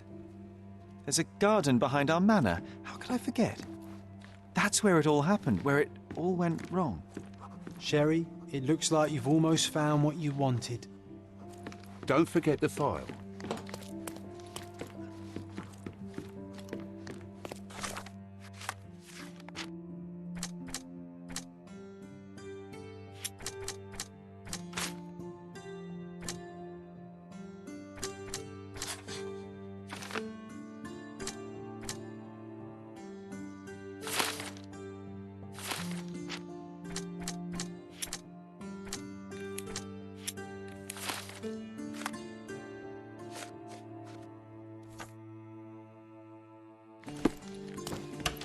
Oh, you did it, Sherlock! The case is closed and all rewards belong to the winner. Bravo! It is merely the triumph of the truth. Is it? No compromises? No lies? You're happy with your decisions? It was the best decision I could obtain. The truth must be told in the way it is most acceptable. You're making progress, Sherlock. I was right to believe in you. By the way, did you get that precious information about your mother? Oh, not that you must. Yes, I did.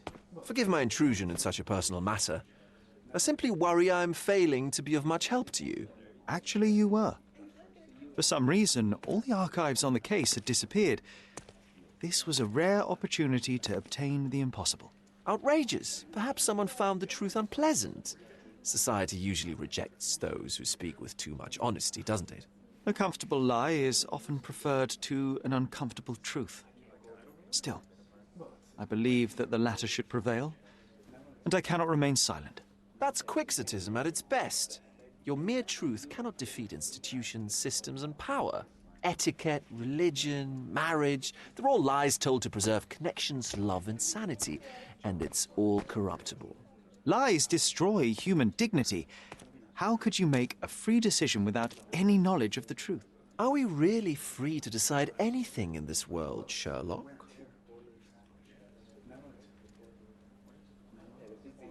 Oh, yes. It's a struggle, but yes, we can make our own decisions. That's what I fight for. What an endless fight it is. Will you ever give yourself a break, Sherlock? You're a walking contradiction, Sherlock. You refuse to lie to others, but constantly lie to yourself. How long until the train comes off the track? I cannot look away, but perhaps I should take a few steps back. You're an accident waiting to happen, dear. Until then, I shall bid you adieu.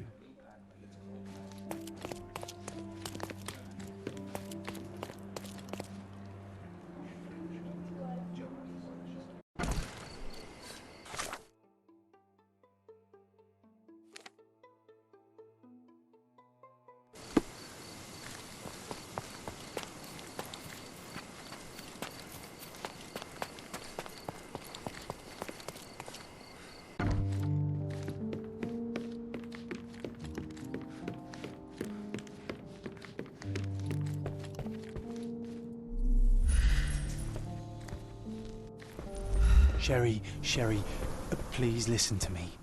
Sherry. John, I always listen to you. You don't have to do this. You don't have to go through. I don't know what is beyond this door, but I can feel it. Buzzing, angry, like a fly at the window. I know. I can sense it too. You locked away this memory for a reason. There is only pain here. Pain? And truth. You do not need to suffer either. There is so much more we can do on Cordona, so many others we can help. There is no coming back from this. John, my animum, my brother, there is nothing more important in this moment than this truth. I know you fear for me, but my path was set long ago. I can no more step off it than I can ask the avalanche to roll back uphill. Just please be careful, Sherry. I love you. Quite. Come on. We'll go together.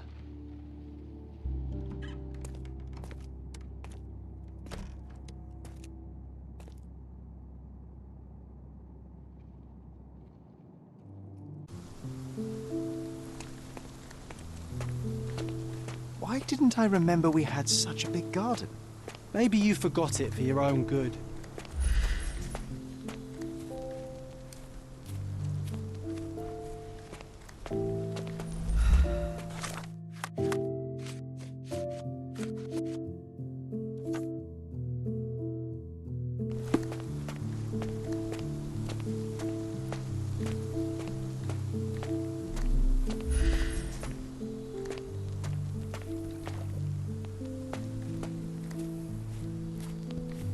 Is that the raft we made together, John?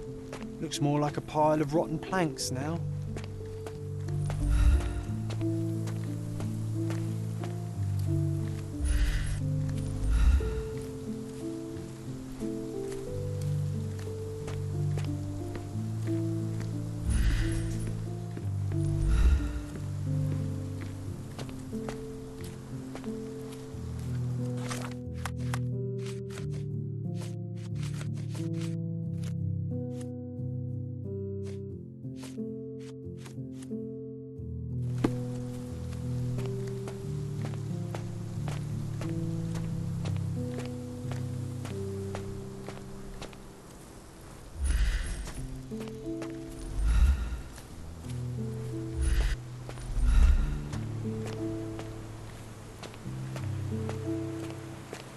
Ah, yes.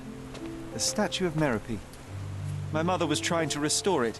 Pity she never had the opportunity to finish.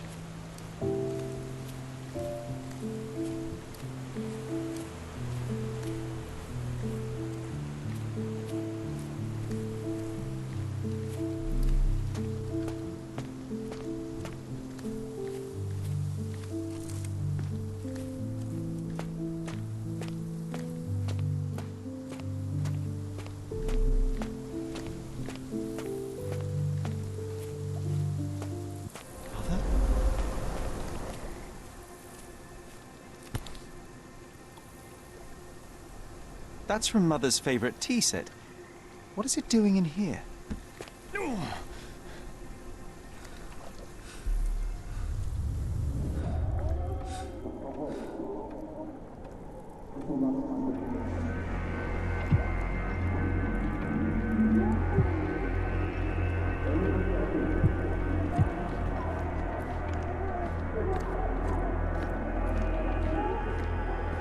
Come here, Sherry. Hurry!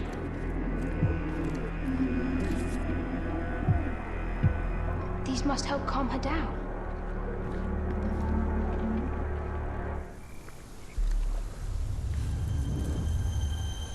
What are you thinking about? Is everything all right? What are you thinking about? Is everything all right?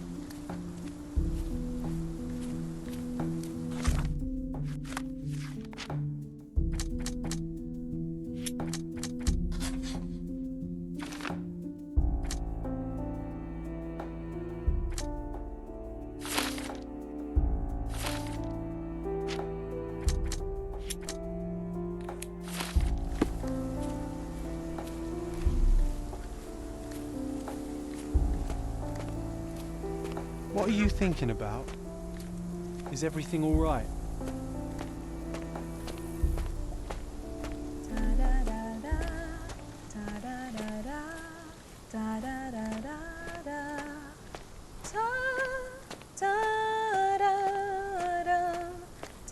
Don't go, Mother, wait!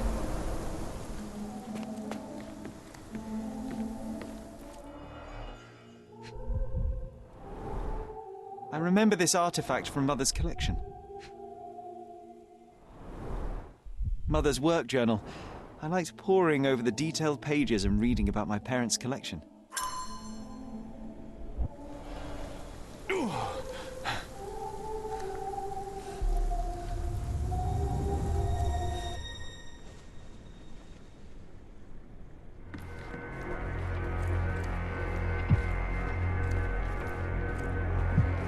Here it is. We'll just borrow it for a while. Did you hear that? Someone's coming. Let's take a peek. You call this progress? Charlotte, amateur. I'm not letting you anywhere near my mother again. Any result is progress, even if it is a worsening of her condition. It informs my... No. I have made my decision. She must be sent to a legitimate medical facility. I will not let her hurt Sherlock. What? Master Holmes, you do not understand. That will be all.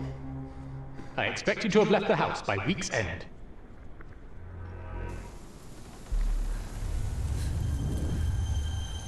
Sherry, say something. Can you hear me? You're scaring me. Sherlock, I'm here. Come closer. I'm waiting for you. Coming, Mother. This was for my mother, wasn't it? I remember how we came to the garden for a breath of fresh air.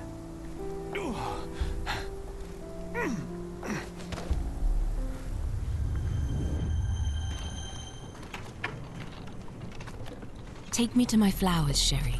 They must already be in bloom. As you wish, Mum.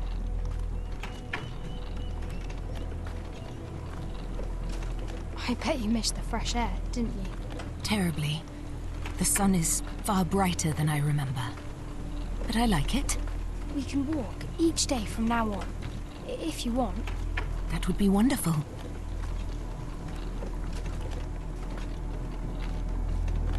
Just look at them. The stars of the earth. Even the sky must be jealous of their beauty. Indeed.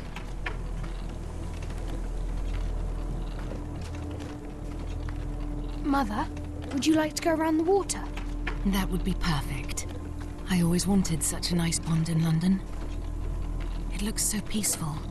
Mycroft knew you would like it.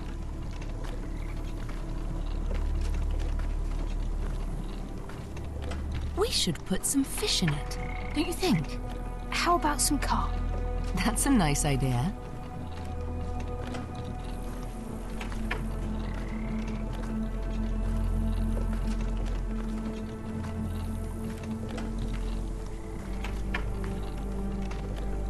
Let's visit your father's tree. It grows so fast, just like you. We could even build a tree house in it. Yes, Sherry.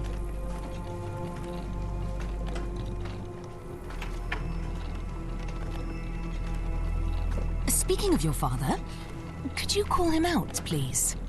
Mom! I'm sorry. He passed away. He's gone. No, he's not. I'm telling the truth. Did you forget again? No! Don't you dare say such things! You are a liar like all the others! Mother! Don't call me that! You aren't fooling me! No! Mum, it hurts! My son would never lie! Mum, stop! Who are you? Reveal yourself! Please, stop! It's me, Sherlock! You are not my Sherry! Give me my stuff before I kill you!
Sherlock. Sherlock. Can you hear me? Come on, wake up.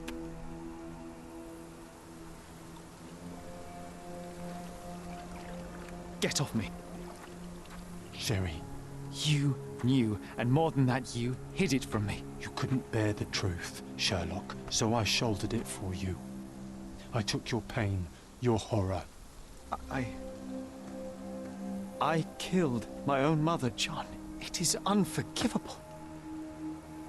It was an accident, Sherlock.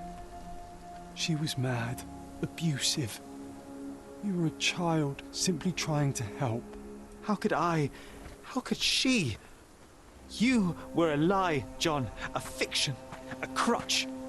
No, I was a friend. Sherlock, please. Sherlock? What? Are you okay? I don't know. I told you not to come, Sherlock. Where is he? Who? Your friend, John. He's beside you. Was all this worth it? Is he worth it? Why is he here? I think, in his own way, he was trying to protect me. A truth I couldn't bear. But now I must face it. There is only one thing to be done. What are you talking about? To expect adherence to the principles of truth and justice, but to fail to hold oneself likewise accountable, it would be hypocrisy. My mother died by my hand. I must turn myself into the authorities and face the consequences of my actions. The consequences of your actions? You were a child. She did this to you, not you unto her. You are throwing your life away in an act of moralistic vanity. Think of all you could accomplish for our nation. This is where we differ, Mycroft. To you, the ends justify the means. To me, the means have decided the end. The truth is the truth. Fine, Sherlock. Walk yourself into the police station and pray those men you oft embarrassed hold no grudges. If you're lucky, they'll simply exile you.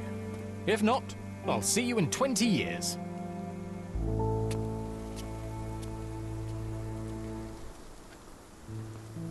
Are you going to berate me too? Try and talk me out of it? As I told my brother, if I cannot demonstrate the character I chastise others for lacking... Sherry, I think this is something you will have to do yourself. Myself? How do you mean? All I ever did, all I ever wanted, was to protect you from what happened. And now you tell me I was wrong to try, that it was ego or hypocrisy to show a young boy kindness. But it was just empathy, creativity, and love for one's self. So please, please, Sherlock, don't do it. Why can none of you see it? The truth is the truth. A murder is a murder. Tell me, John, why? Because you're breaking my heart. I know. You've decided. I know. I just wish you hadn't. I'm sorry, John. All these years we spent together, all the time I took for granted. You'll always be a part of me. No, Sherry. That's the point. I don't think I will.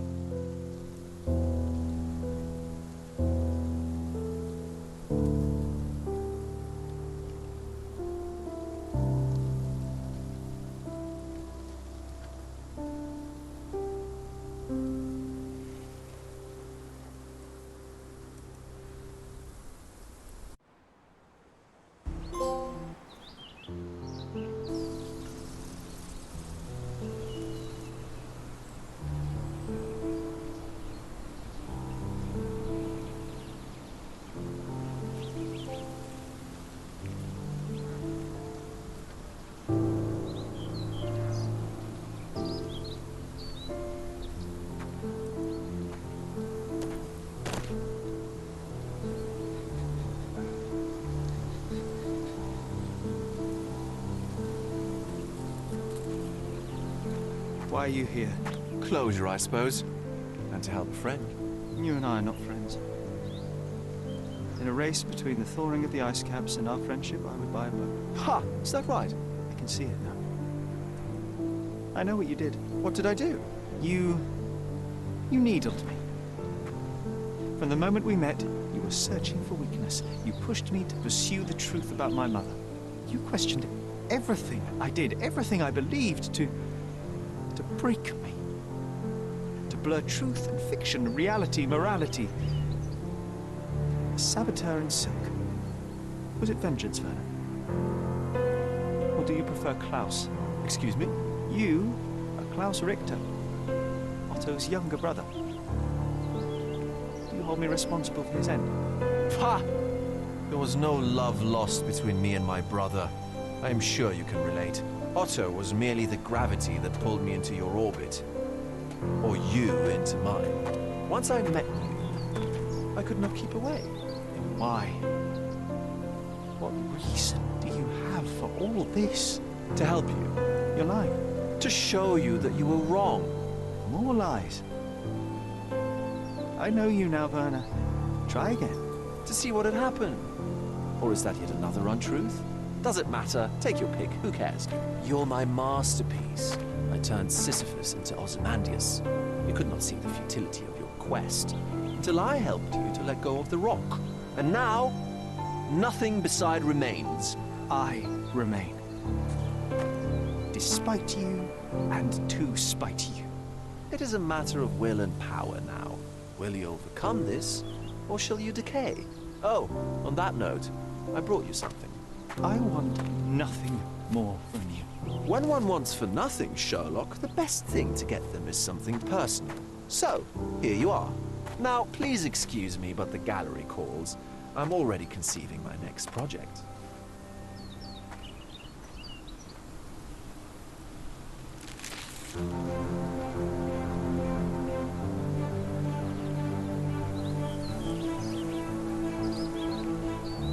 You really are beautiful.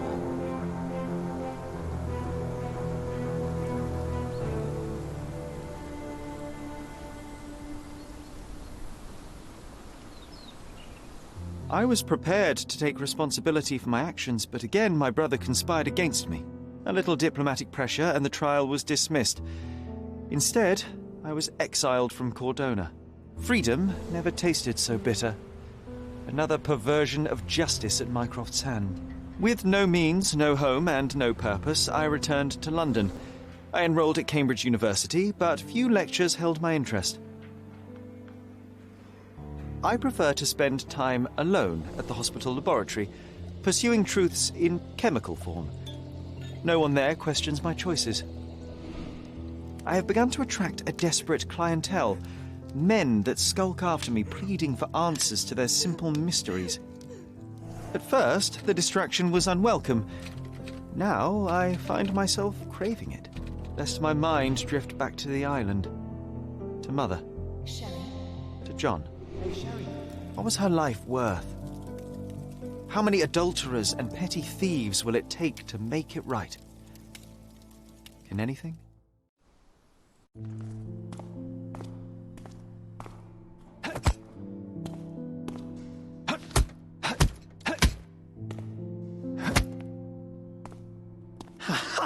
I found it! I found it! I found it! And what is that?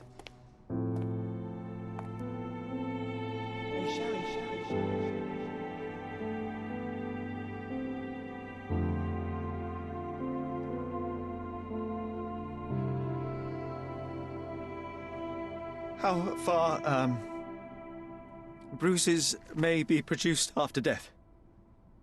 How are you? You have been in Afghanistan, I perceive.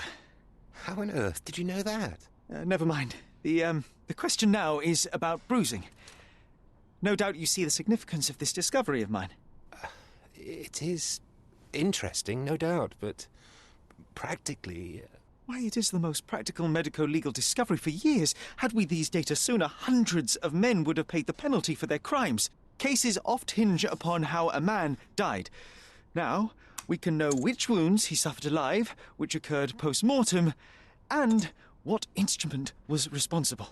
And ergo, one will soon be able to calculate with utmost precision when and where death occurred, sparing the innocent and damning the guilty.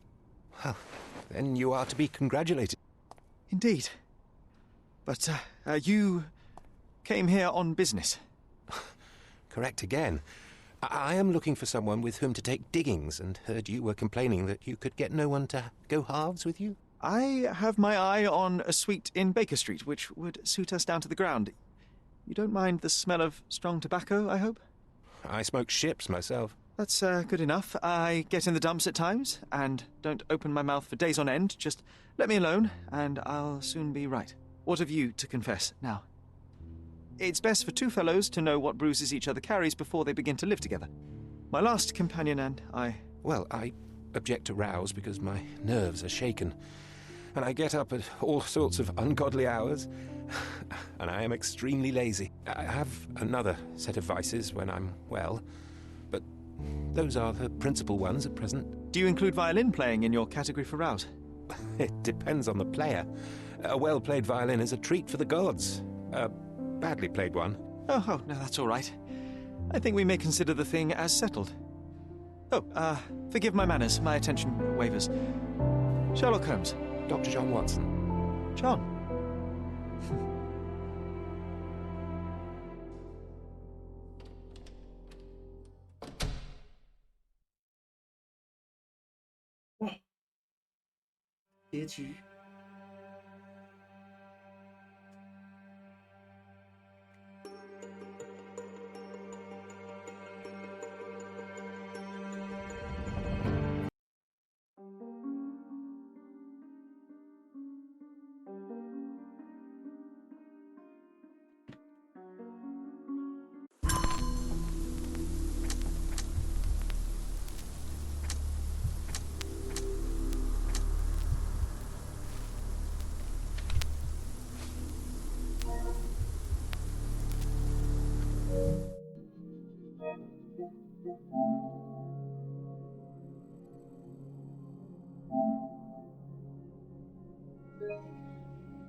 He's even putting up posters, Paul.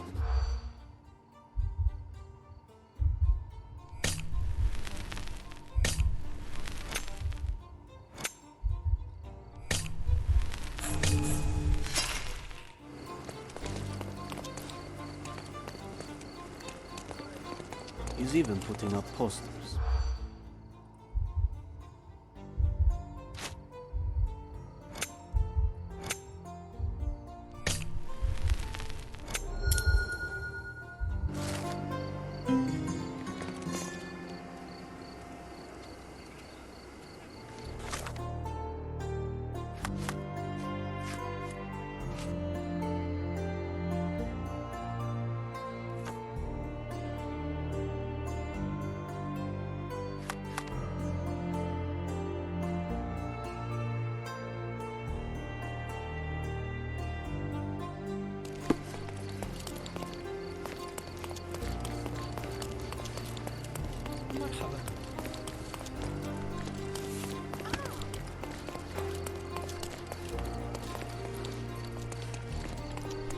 Is this familiar to you?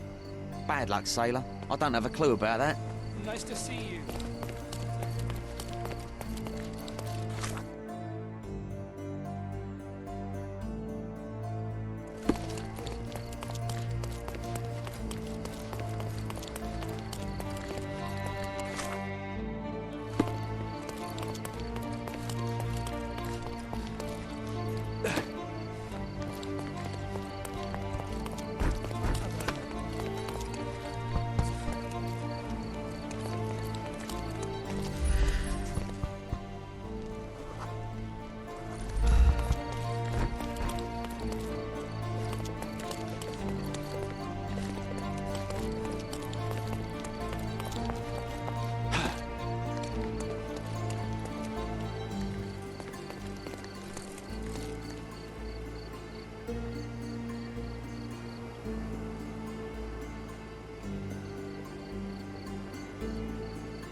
Could you help me?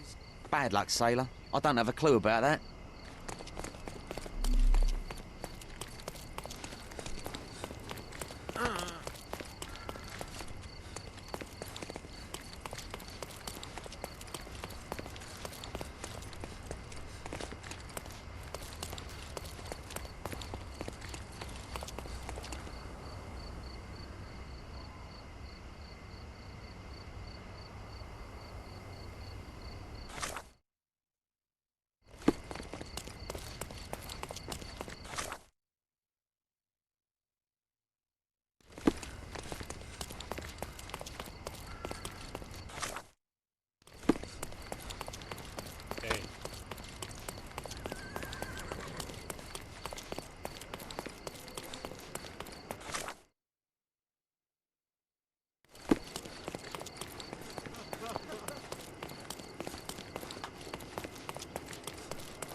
I'm having deja vu. This house seems so familiar.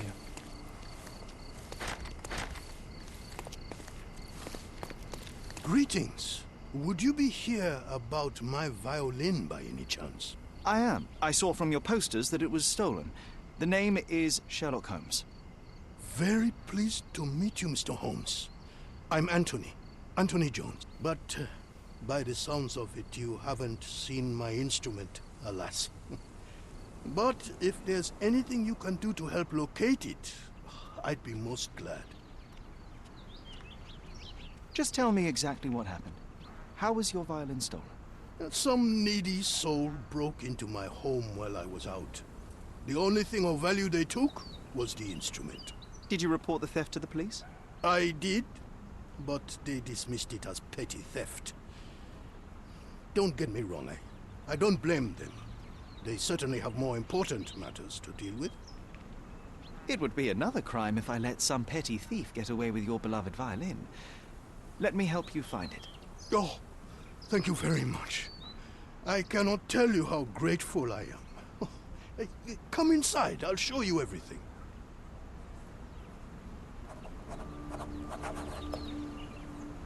Feel free to look around. We could bake apples here, or smoke a duck. Ooh, or make pizza. Do you like pineapple?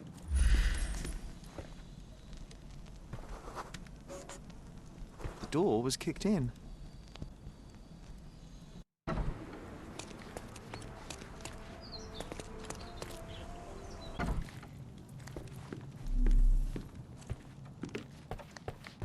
These are intricate pieces of music, quite beautiful if my sight reading holds true.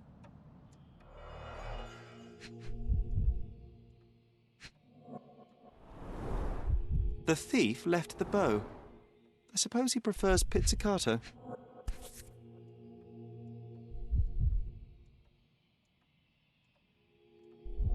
The scrap of fabric is covered in white stains.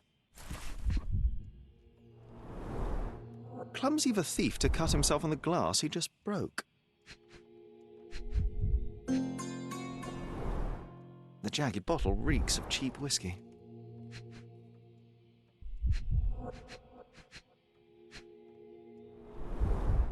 An utterly useless theft deterrent for a glass display case. Nothing was taken except for the violin. How odd.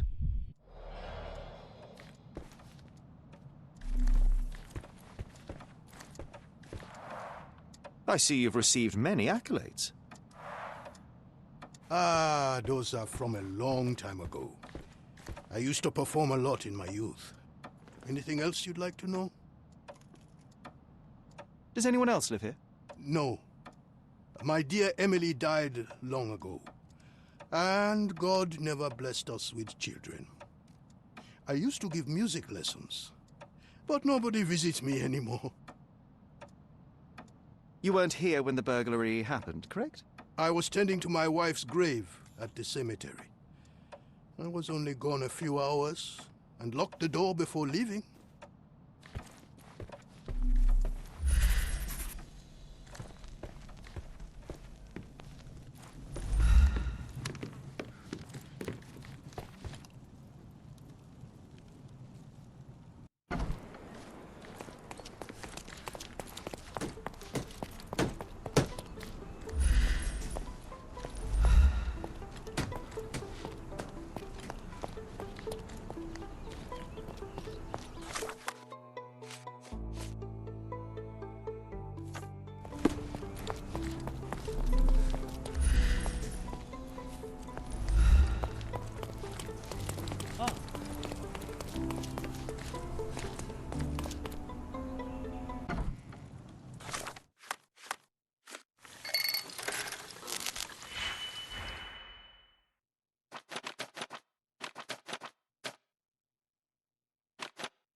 trail stops here among the waste. Hello, sir. Would you like some fruit? Fresh from the orchard? I'm not hungry, but I'm looking for a violin that was stolen. Any chance you saw someone with one? Oh, yes, I did. It was sailors, sir. And they were very good customers. They ate lots of fruit, and said that my donkey looks like their friend. A Lieutenant Sean. A lieutenant. Did you see where they went? No, sorry, sir. I was helping other buyers. Oh, and sir, the sailors also took my donkey. So I guess they weren't very good customers. They promised to return him, but they didn't come back. My father will kill me if he finds out. So I'm still waiting here for them. Do you know Anthony Jones, the musician? He lives nearby. Of course. Mr. Jones is very kind. He never barters. Funny you ask. I'm yet to crack a smile, so pray tell. Well, the first time they came by, the sailors mentioned something about music, so I told them Mr. Jones can teach them how to play. Wait, so what is his violin? Oh. You couldn't have known they would steal from the old man. Fortunately, you made up for it with your testimony. I'll find them and your donkey soon enough. Stay put.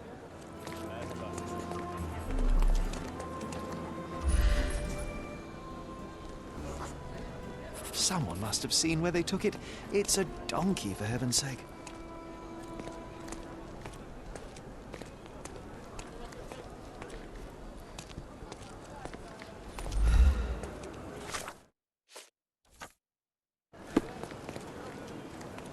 Excuse me, just one question.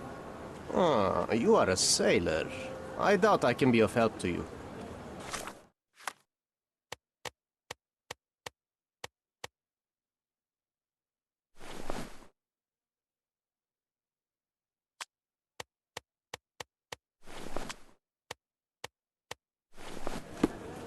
Are you able to help me? You won't get any answers from me. May I ask you something? Bad luck, sailor. I don't have a clue about that. You obviously haven't...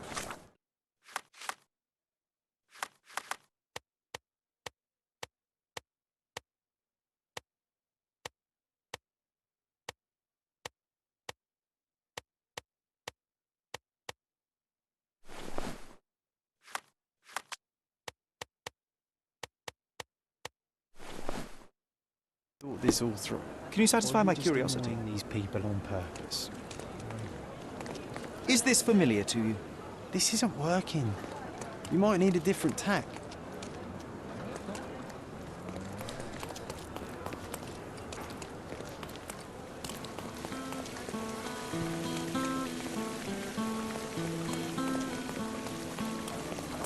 Come closer and try something. The finest clothes for the finest citizens. Of course. Think it over. Take your time.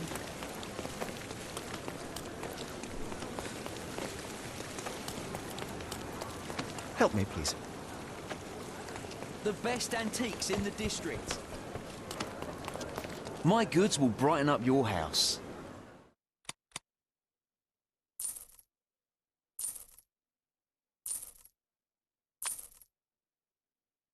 Enjoy your purchase. We have a large assortment and pleasant prices.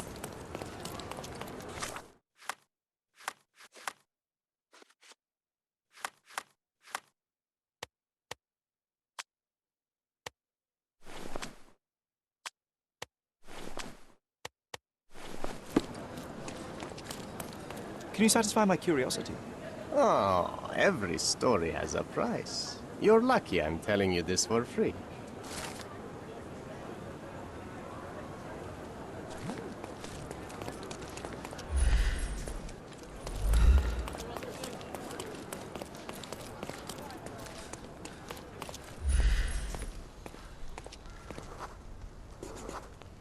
The donkey was being stubborn, but so were they. There we are. The first lead in our asinine chase.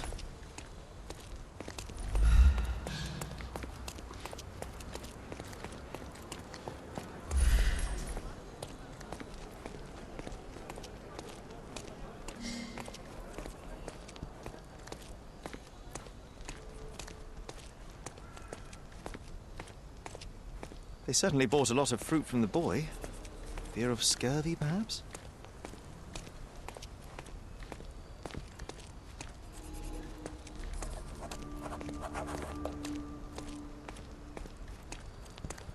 Another bottle of whiskey. Oh, this must be Lieutenant Sean. The sailors couldn't get him inside the tavern. Don't forget to point the boy to his donkey on our way back.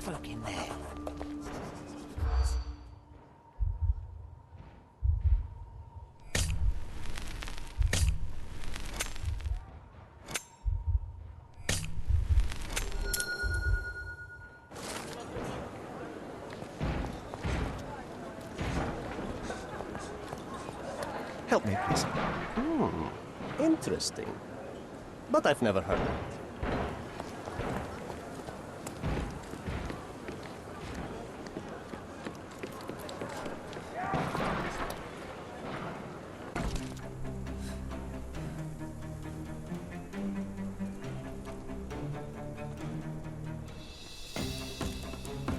Wanna kick yourself?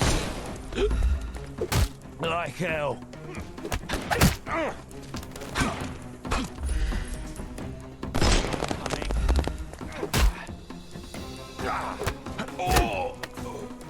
Take a rest, my friend.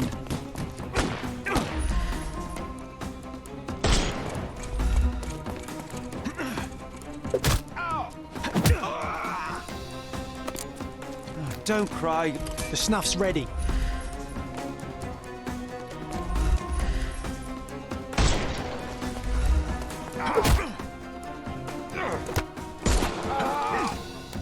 No more. Give.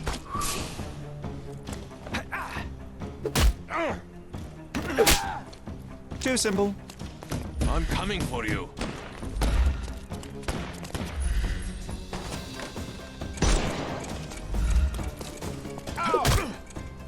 Get ready for some pain.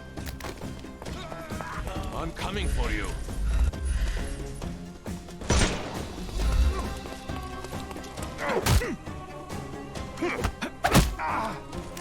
No more crime for you. The snuff's ready.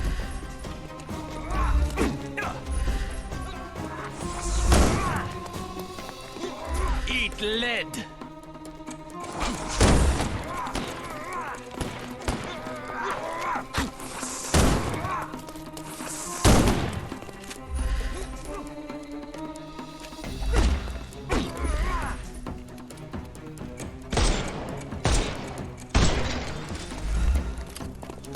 I'm coming. Take this. Too simple. Give him the pepper snuff. I'm coming. Don't. The snuff's.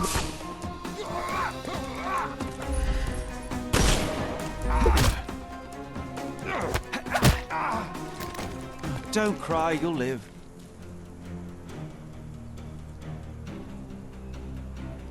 Well, they left me no choice.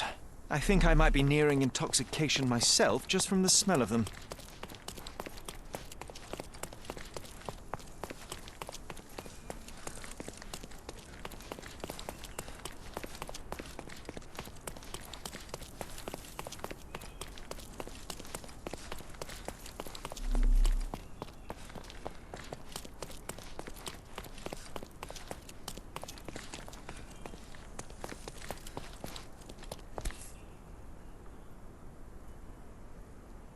The maker's stamp suggests it was made by a student of Pressender. Quite a lovely instrument. And somehow, after all the mayhem, it's still in one piece.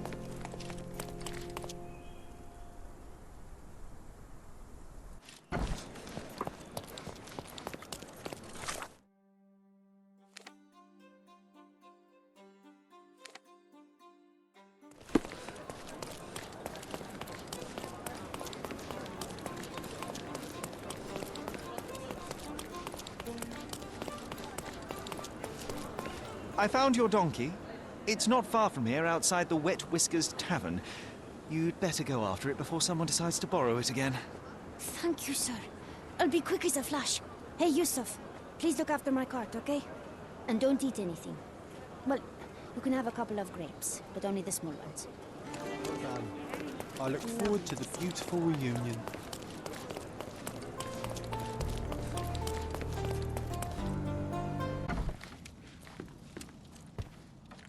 Here's your violin, Mr. Jones. It might have gained a few nicks and scratches, but considering what it's been through, it's a miracle that it's still in one piece. God bless you. I am deeply in your debt, Mr. Holmes. The scratches don't matter. They are like scars, each telling a story. It is the sound that matters. Oh, you should hear her sing. It would be my pleasure. This melody, Sherlock. Don't you recognize it?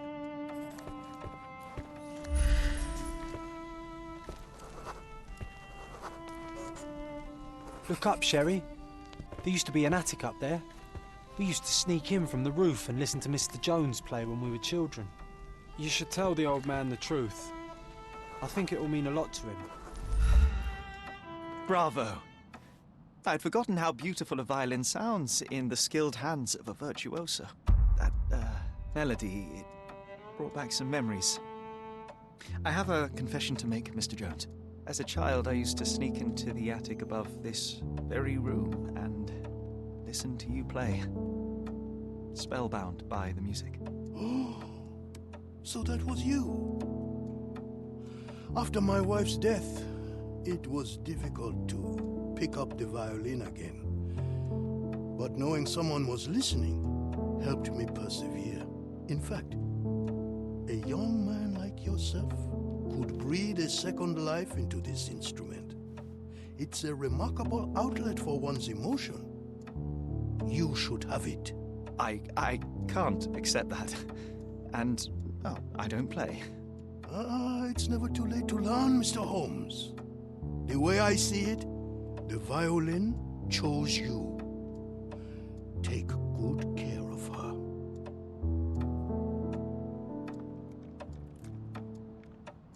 Sherry, I'm really glad we helped him.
I thought he would kill the boy.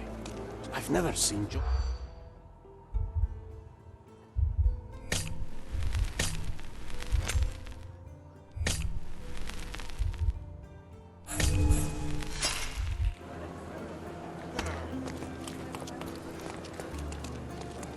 I thought he would kill the boy.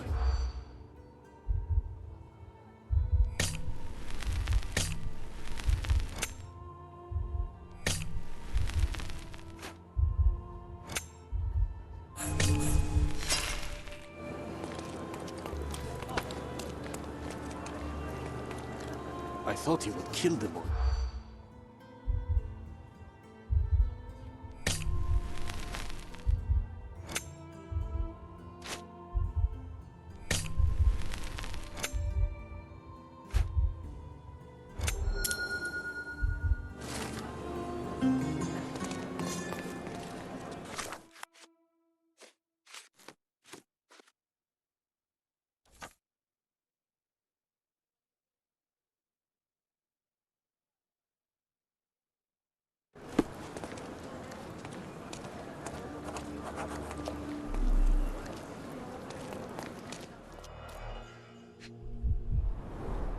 Let's hope no one's been hit by this smooth mineral.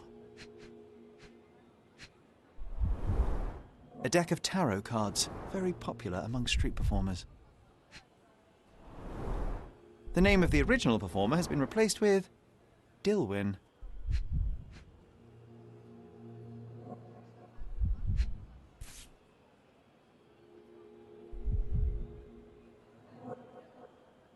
Someone has over-egged the pudding with these spangles. You know what? Put on the magic hat. I have a feeling it'll help. It's not actually magic, John. Well, not to you perhaps, but to a boy, any magician's hat is special.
Should have known better than to jostle a...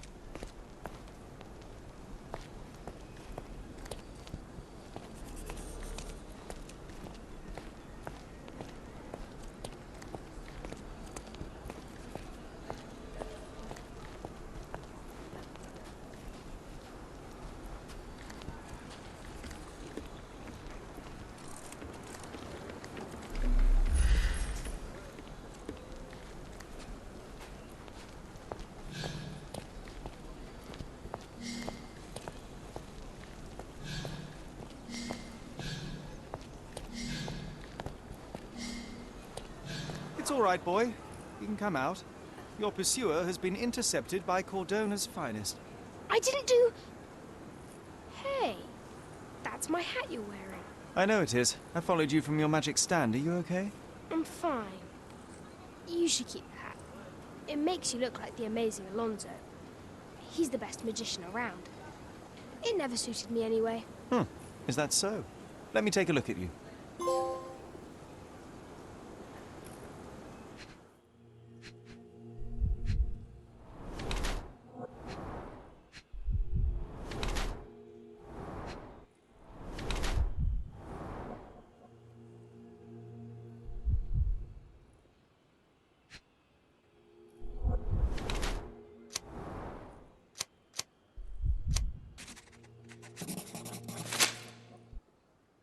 You're skinny, underfed, and bruised from a life of hardship, but you stand straight and proud. You do what you must to survive. Fortunately, you were blessed with a keen mind and have put it to use exchanging insight for income. Commendable for someone so young. Nah, you got it all wrong, mister. That's okay. Nobody can see like I do. Clearly. So, tell me, why did you call that man a liar? Because he is. He told me he's a lord. But no lord has calluses on his hands and sour cabbage stuck in his moustache. He came after me. He caught me with a fist. Nasty bugger. What did you expect? You embarrassed him in front of his peers and he couldn't admit it. Of course he would lash out. You must be careful how you deploy the truth, Dilwyn. It's a potent weapon, as easily turned against the speaker as it is brandished by him. Yeah, well, the truth is what people pay me for. I simply notice things others don't. But I think you know what I'm talking about, don't you? Yes, I can do it too. It's called inductive reasoning, and do not let anyone tell you differently. I never knew there was anyone else like me. Your abilities come with consequences, Dilwyn. To adults, you're a nuisance. To other kids, a freak. You must learn how to blend in. Bite your tongue. But I don't want to blend in. Then they will lock you up. The truth hurts, and the bigger the truth, the further men will go to silence it. Be careful how and when you deploy it. All right. I mean, it was just an amusement. Yes, nothing like a swift uppercut to really pass the time. Perhaps when faced with the monotony of this world, you will find a place in your mind to explore instead. There is little to gain in idle provocation.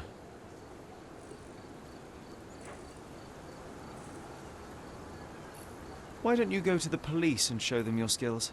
You could become a real detective one day. They won't take me seriously. Grown-ups never do. I'm sure you'll be able to impress them, Dilwyn. Just work your magic. All right.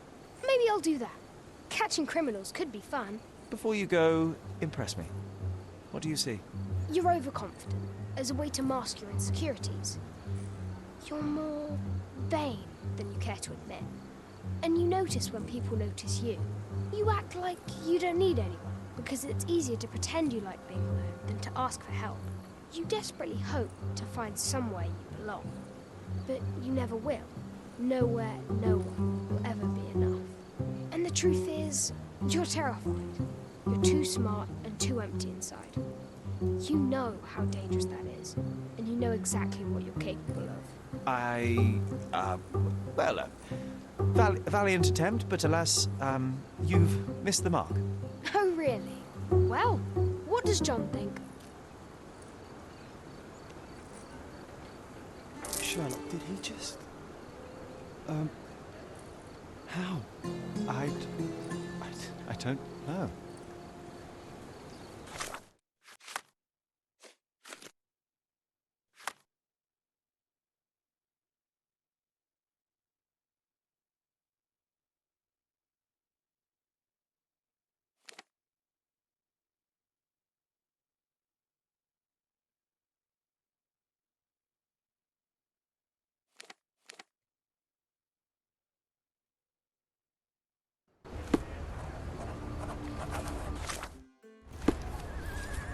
Did you hear another sailor drowned on the beach?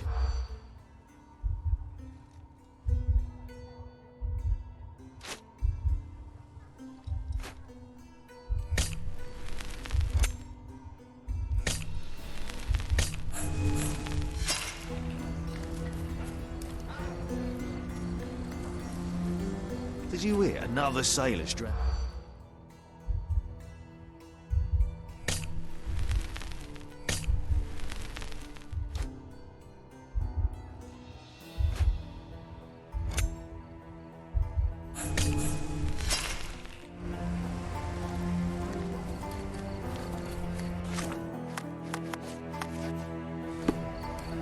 Did you hear another sailor drowned?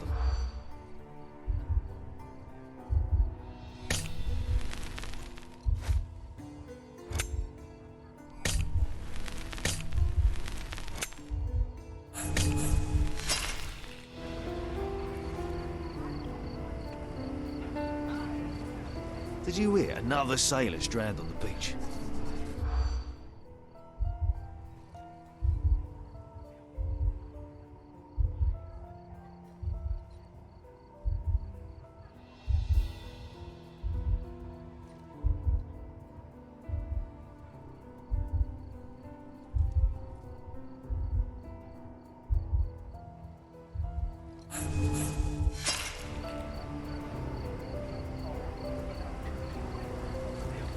Did you hear another sailor?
and the kiss mark, it's the work of a siren, I'm telling you.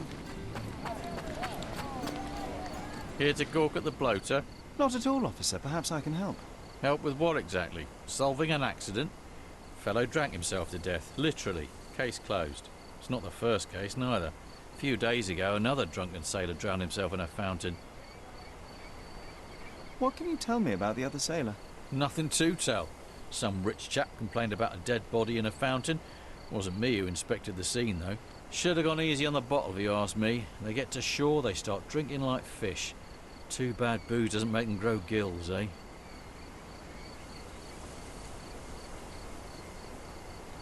I would like to take a look around. Go ahead. Just don't disturb the evidence, all right? I still have to write my report.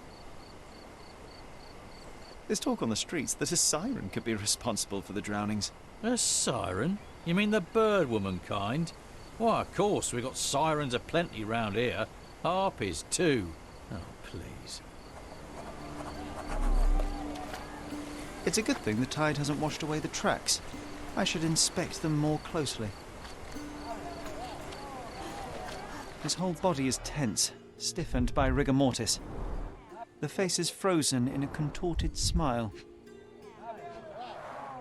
A kiss on the forehead is quite intimate, but the vulgar lip rouge suggests a different type of intimacy.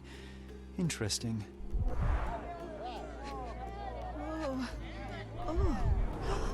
His fingers are clenched as if he's clutching to life even now. Worn, soaked boots, size 8. Something smells fishy here, and it's not brine. It's a good thing the tide hasn't washed away the tracks. I should inspect them more closely. Siren's song. The rumours weren't so absurd after all.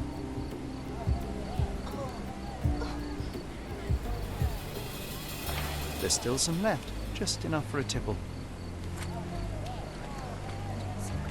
The water is shallow and the slope is smooth.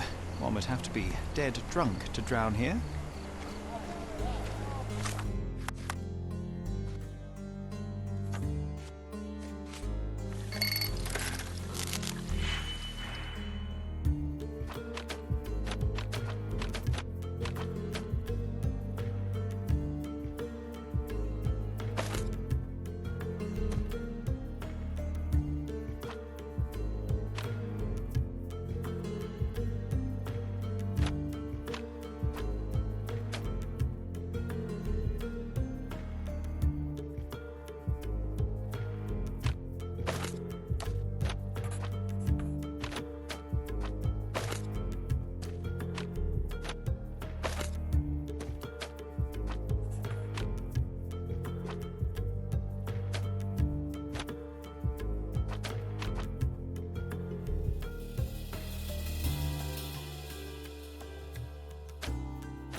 The sediment contained cyanide. It turns out he was poisoned.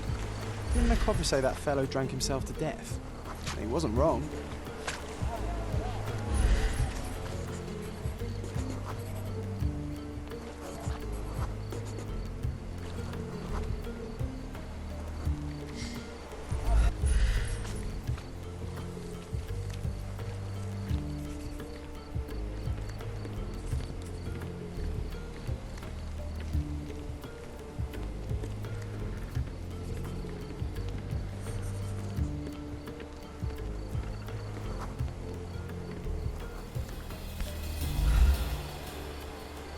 Light tobacco with a hint of citrus.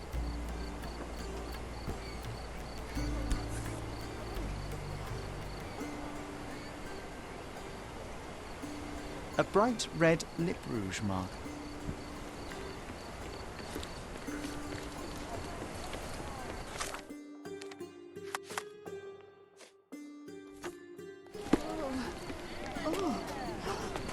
What now? I've still got my report to write, so make it quick. I hate to break it to you, officer, but it wasn't an accident. Care to elaborate, smarty boots?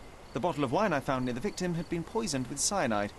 He was dead before he hit the water. Whoa, that's a twist. Any leads on the poisoner?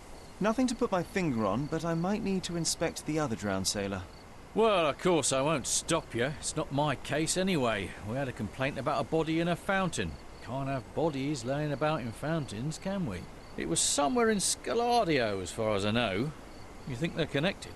That is what I intend to find out. Thank you. What's happened?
Ah, look, they drained the fountain and removed the body.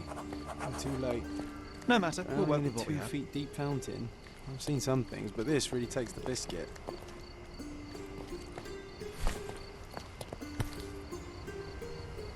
A worn leather tobacco pouch, salt stained from a long time at sea.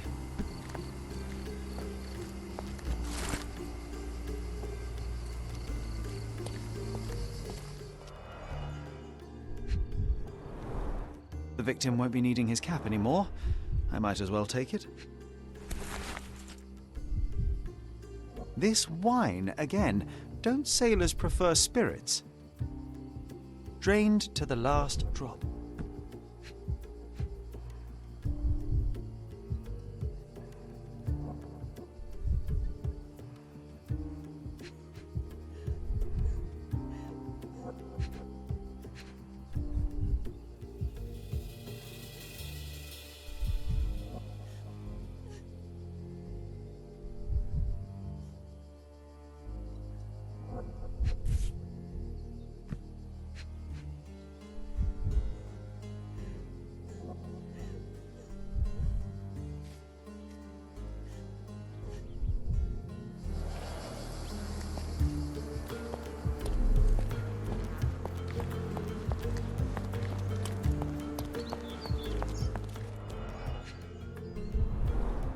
Last week's newspaper, the front page reads, "Sky is the limit, Governor funds Arsenal's second airship." A broken bottle with no label.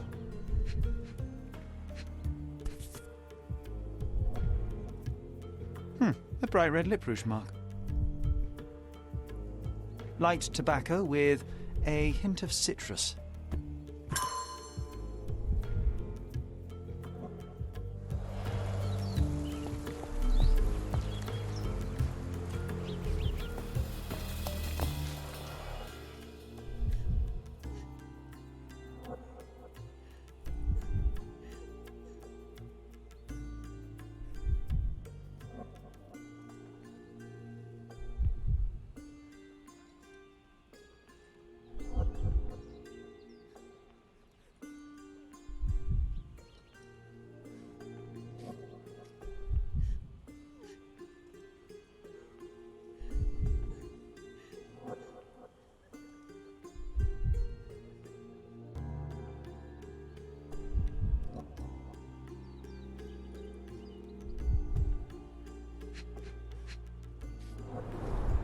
Ugh, the litter bin is right there.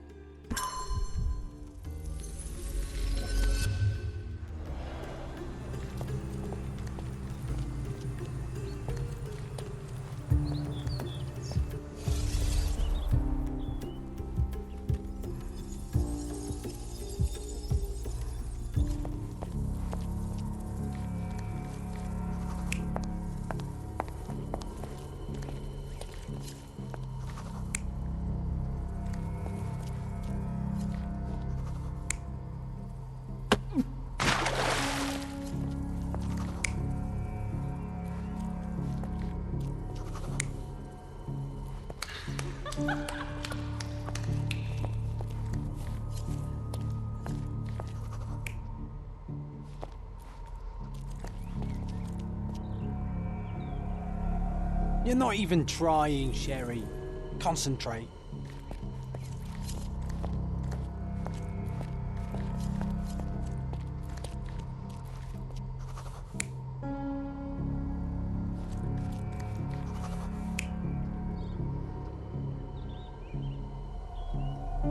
You're not even trying, Sherry.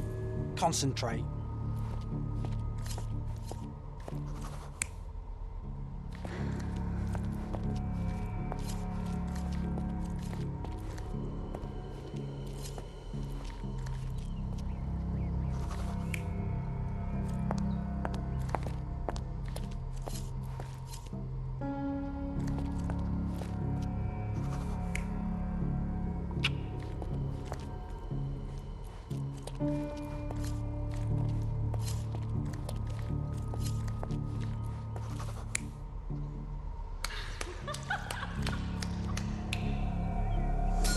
This sailor is another victim of the same woman.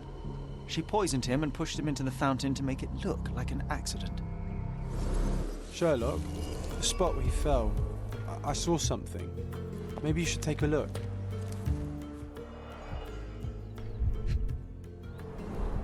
Blimey, the great detective is baffled by a piece of cutlery.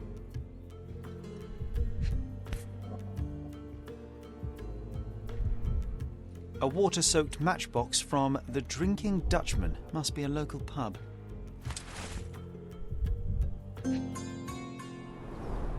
Venetian copper soldi. Authentic, but worthless.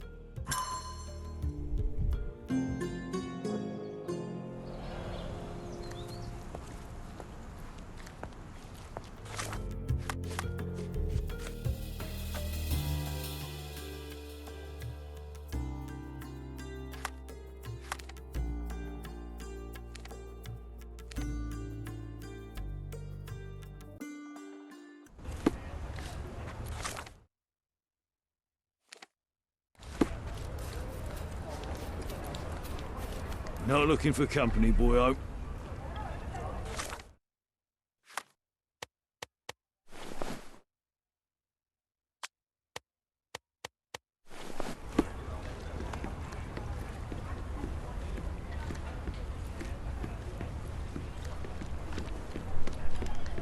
Help me, please. Family. I don't know, but I'm sure there are others who'd be glad to help a fella in uniform.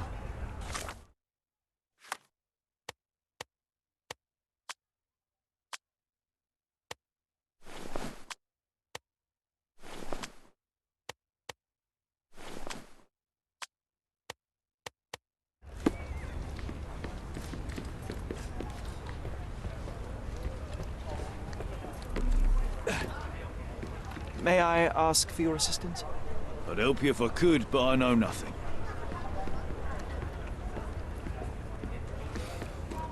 Is this familiar to you? I'd help you if I could, but I know nothing. You obviously haven't thought this all through. Or are you just annoying these people on purpose?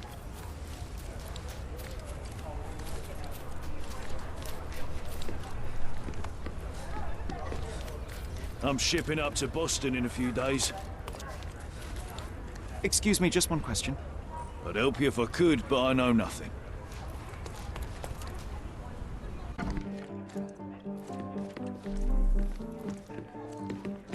Hey, barkeep! Can I ask you a question? Here. I'd help you if I could, but I know nothing. You obviously haven't thought this all through. What can I get you, mate? Nah, I'm good. Don't want to end up like that guy who drowned in the fountain after having one too many. Aye, I know the fella. Shame, damn shame. But let me tell ya, it wasn't the drink that got him. 'Twas a curse. You're pulling my leg. No kidding, mate. You sail long enough, you start taking it seriously. He was from HMS Achilles. Some British schooner, nothing special. Except one of them Jack Tars shot an albatross. Everyone knows it's bad luck. Everyone. The dimwit brought the curse upon his whole crew. 3 are dead already. It must indeed be the curse, but how do you know all that? Why, he told me the whole story himself. The victim told you? His crewmate. The one who killed an albatross, Harry Thorne. He's renting a room upstairs. Every day, he gets completely rat-arsed, raving on and on about the bird around his neck. He's sleeping it off right now. But when the blighter wakes up, it'll be the same thing all over again. Do you have a free room? Certainly do. Dirt cheap. Here's the key. Go pick anyone you like. What can I get you, mate? Wait, I've heard of only 2 such accidents. Are you saying that another man drowned? Drowned or not, they've all kicked the bucket. Just this morning, another member of the crew was found dead. It's a curse, I'm telling ya. Now we're obliged to find out if it's really a curse. Let's go and take a look at that sailor.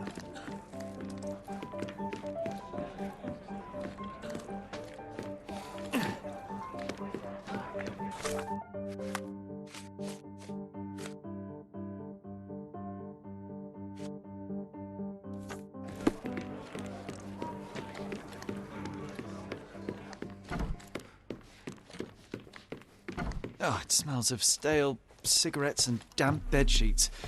Not exactly the best place to stay in town.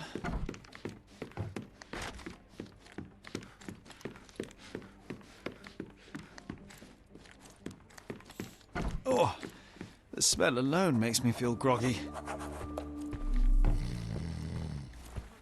Oof, he's really gone on a binge. The photo of the cursed crew. Here's Thorne, and right next to him, our first drowning victim. Crew of HMS Achilles, Cordona, 1879. The same as we saw earlier. She's pretty free with her kisses. Perhaps too much for her own good. Now we walk into a trap, guns blazing. The game is afoot, Sherry boy. Well said. He's out cold. No use trying to wake him.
This place stinks. Well, if it ain't Mr. Smarty Boots. Guess what? You were right about the poisoning, but this time I'm ahead of the game.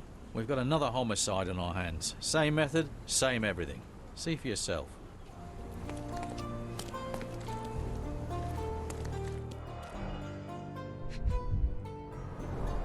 A sharp, bloody rock stuck deep in the mud. The officer must have rolled the body over. He suffered a head wound. There's caked blood in his hair underneath all the mud.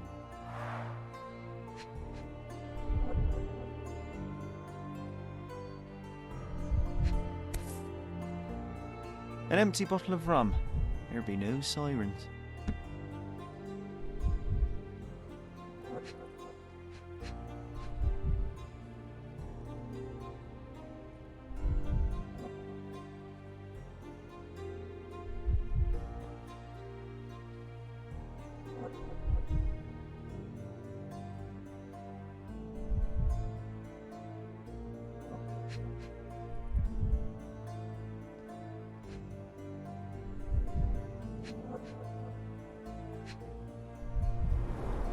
Looks like he slipped.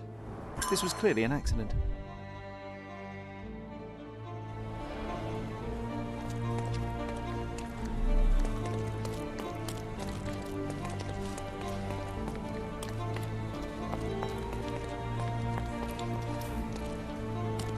What did I tell you?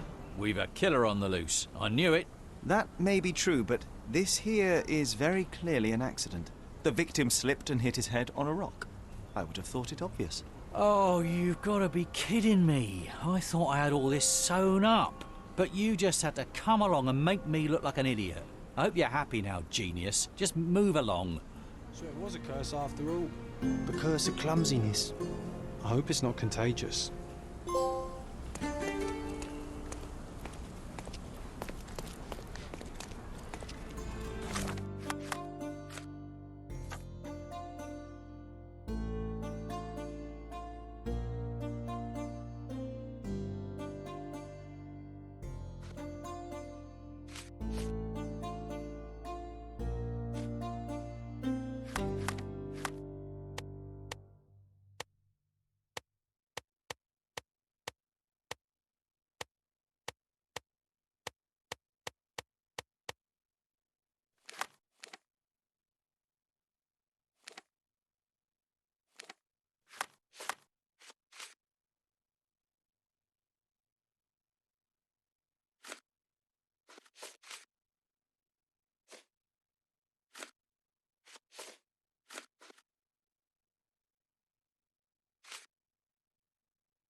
Is this familiar to you? Ah, I know this, yeah. Let me help you.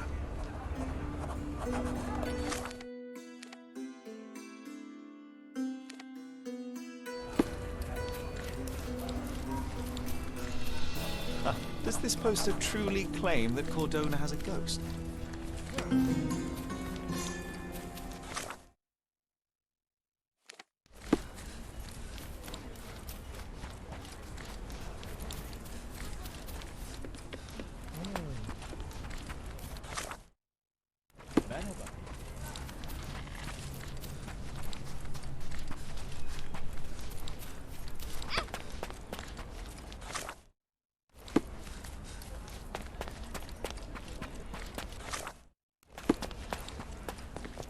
Come on over, lovey. Don't be shy.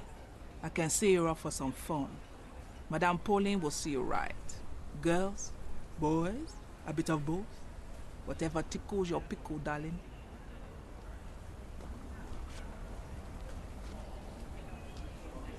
I don't see what you're getting at. I don't see what you're getting at. What's that got to do with me? I'm looking for the girl who wrote this letter. Perhaps you know who she might be? Let me see. No, I don't know, Lovey. I have a Lizzie here, but I doubt she can even spell her own name. And what's all this nonsense about a special client? This is a business we're running here, not a charity.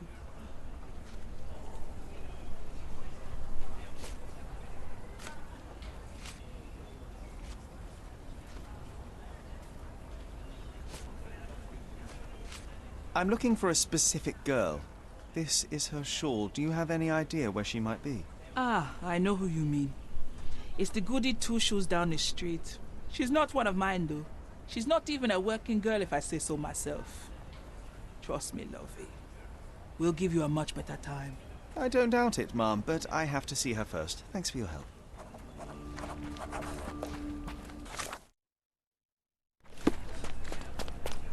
Yeah, I think we should interrogate some of them. Well, hell, all of them. How are you?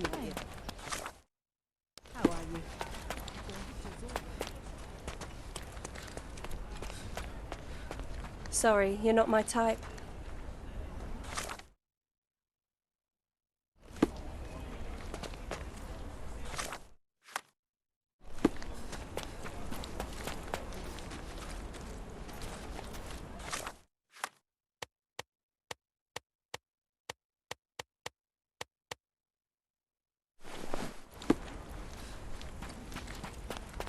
Sorry, you're not my type.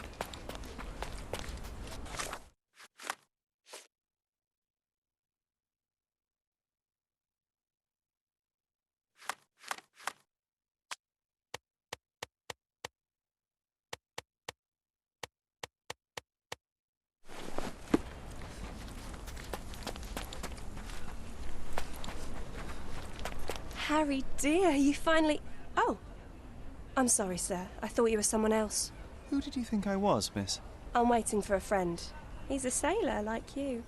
Sorry again for the confusion. I'm waiting for a friend. Please leave me alone.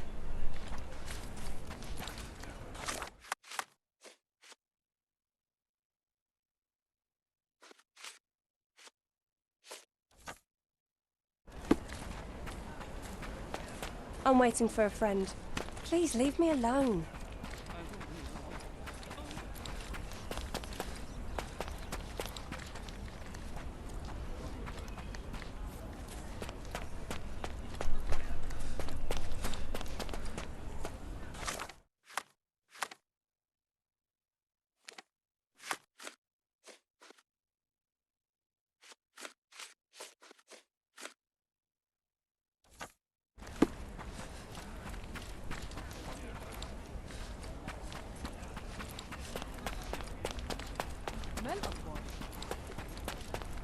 I'm waiting for a friend.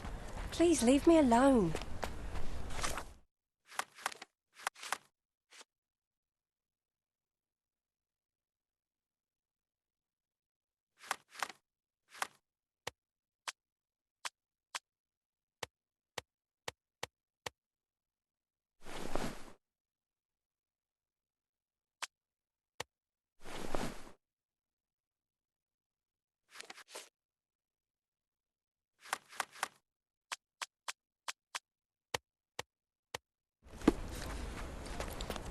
Harry, it's you! I knew you'd come. It's been so long, but you haven't changed a bit. I don't suppose you remember me, do you?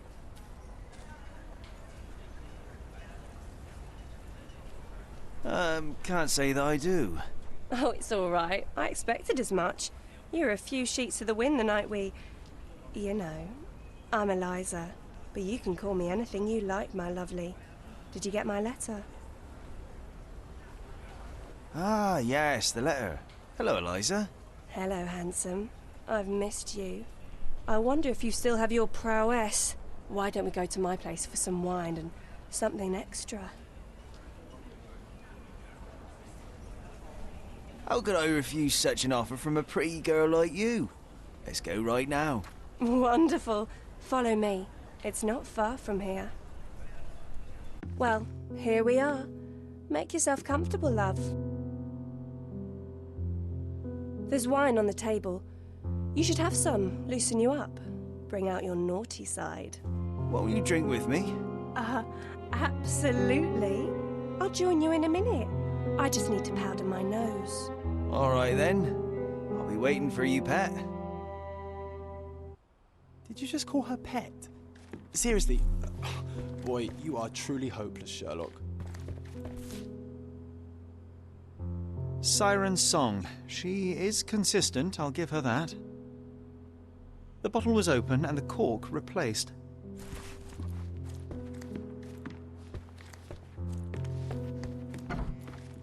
Hey, if you want to keep this stupid act up, you better pour out the wine, and quick.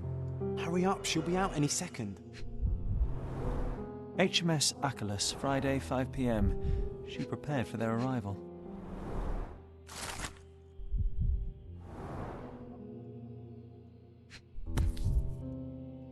The beloved child of a rich family.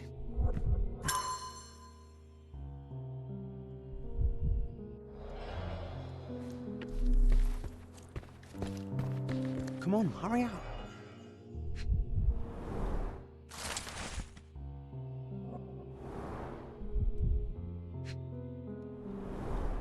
This lip rouge looks good on her. Just saying. Ah, she's smoking citrus-flavoured cigarettes. The dots connect.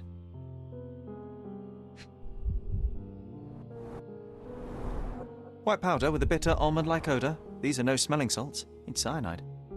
Oh, here she comes. Sorry for making you wait, sweetie. I hope the wine has kept you good company. Cyanide is not exactly the best company. Wait, what's happening? It's time I drop my act. This beard is false. I'm not Harry Thorne. Oh, I see. You're from the police then, yes? Here to question me? There's no need. My name is Sherlock Holmes. I know that you killed Thorne's crewmates, and I know why. Well, Mr. Holmes, you can save your breath. I won't deny a thing. But please, stop tormenting me with this farce. Do what you must. I'm afraid I must turn you into the police, miss.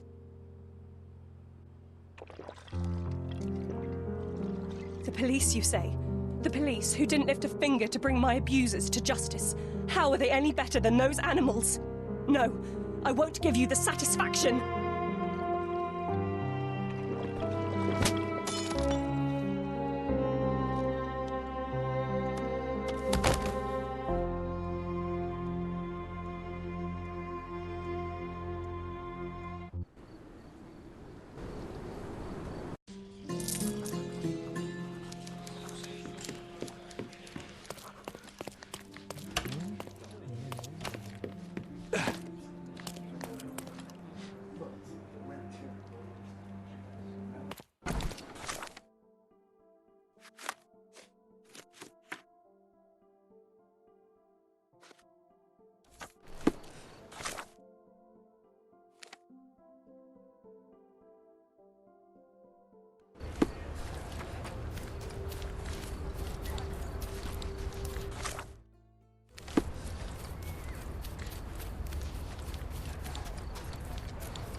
Unholy howls keeping you inside at night? Luigi can help. All ghosts gone. Meet on southern pier of the Silverton Port. Donations gratefully accepted. This town loves the supernatural, but all I see is another scam to disprove. The world shrivels under a skeptic's eye. That's why you're so sullen, Sherry. You leave no room for delight in the magical. I delight in making the unknown known. Let us begin by asking someone about the poster and then pay this Luigi a visit at the port.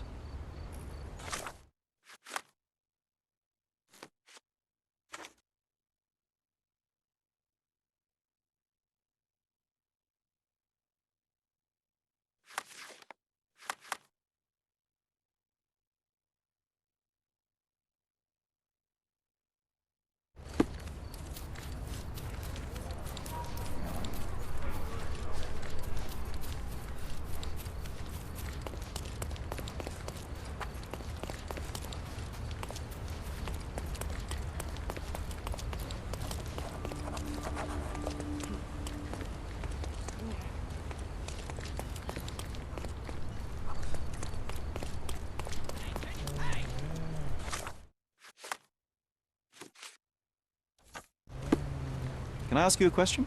Ah, I know this, yeah. Let me help you. Someone is playing on people's ignorance and fear. Or someone is bravely going toe-to-toe with an otherworldly evil to protect the innocent. You're the hero people deserve, but he's the one they need.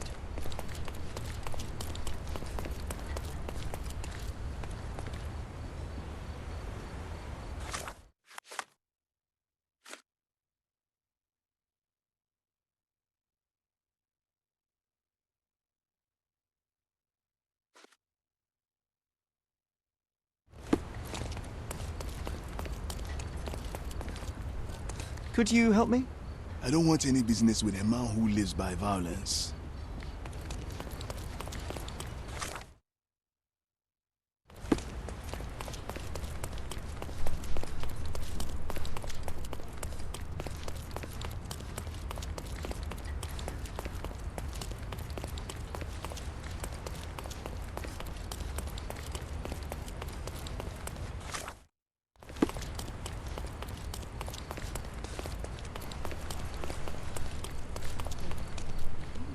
Help me, please.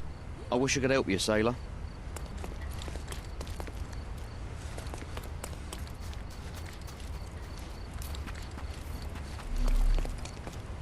May I ask for your assistance? Bad luck, sailor. I don't have a clue about that. This isn't working. You might need a different tack.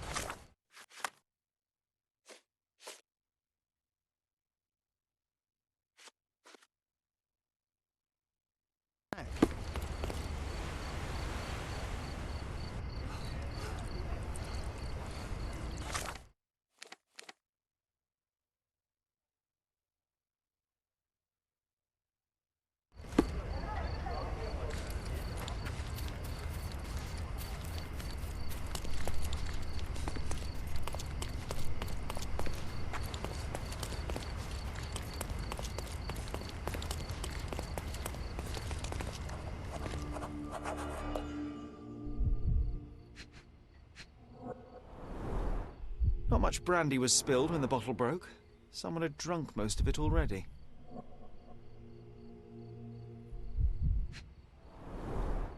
Not enough blood for a murder, but plenty to suggest fists were flying in a collie shangles. I wonder if Luigi made it himself.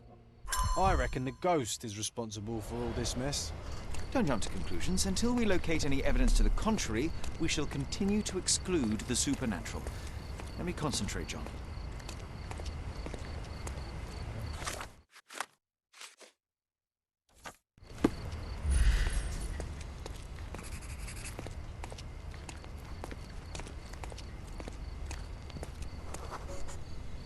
The ghost hunter's stand was here. Someone stormed up angrily. Let me take it from here. It was the ghost of Cordona, a horrific being, formless, with evil eyes and glassy skin that shimmered like a nebula. It lurched towards its foe.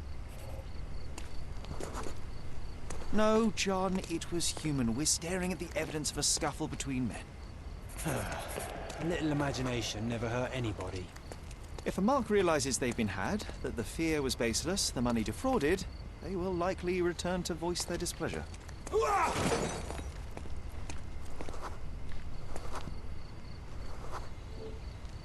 And thus Luigi took a beating. Fools should have at least moved locations between scams.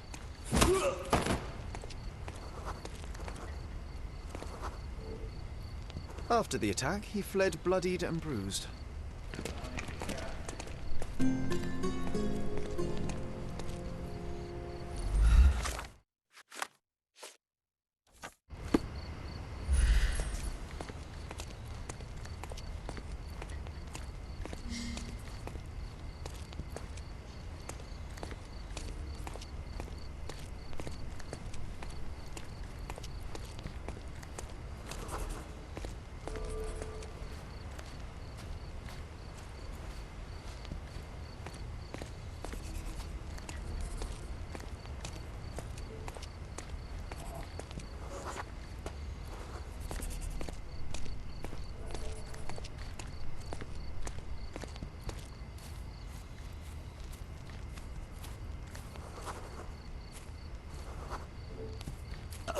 bottle suggested intoxication, this vomit confirms it.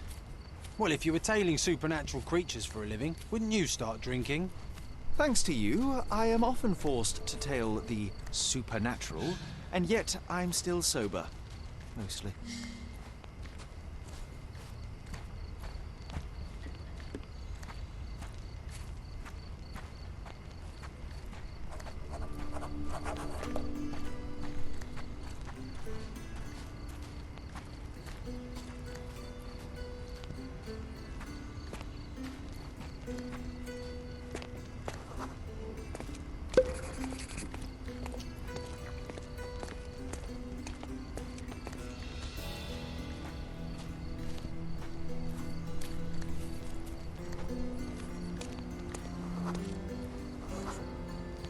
Threw the bottle here. We must be near his hideout. Maybe we just leave, Sherry. There's no need to disturb the ghost hunter. Looks like an appropriate home for a ghost hunter. I have a bad feeling about this.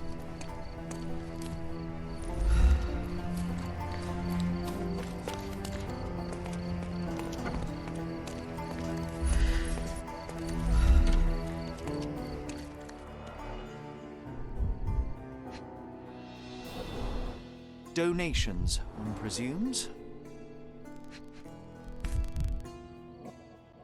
Handcrafted, actually rather beautiful work.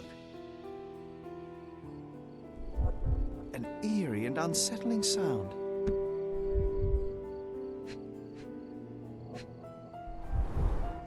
So this is where all the money was going.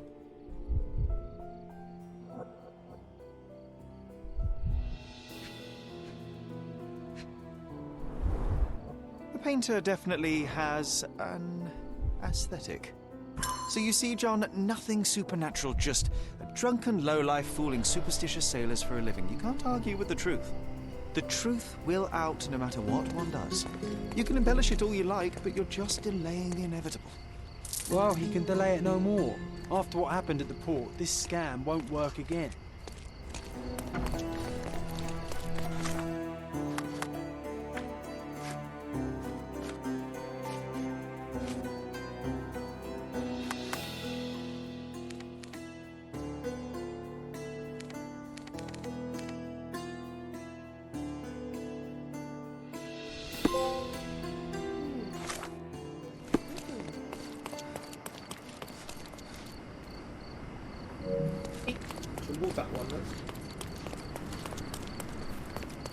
Don't pass by.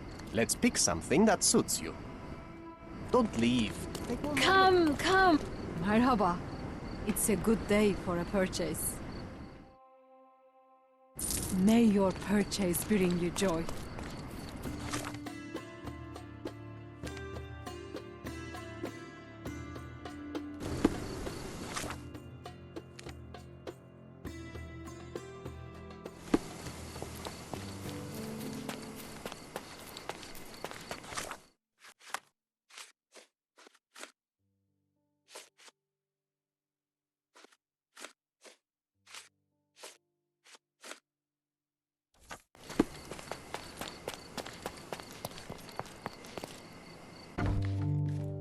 Well done, Sherry.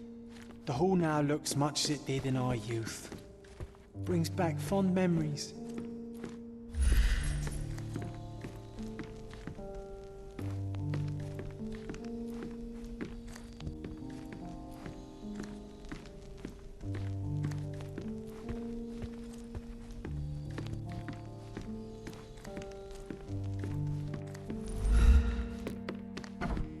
I can sense an incoming memory, Sherry.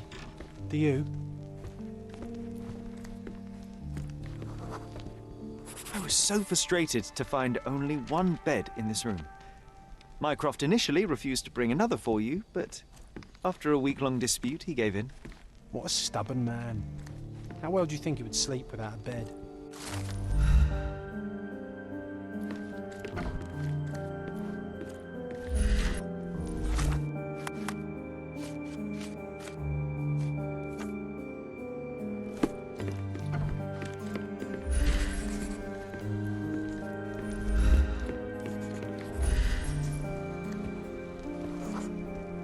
We used to take a shortcut down the banisters.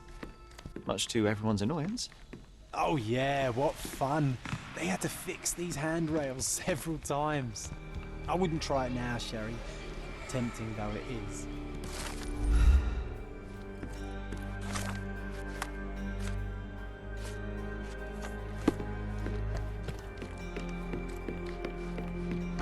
Oh, the room looks nice now.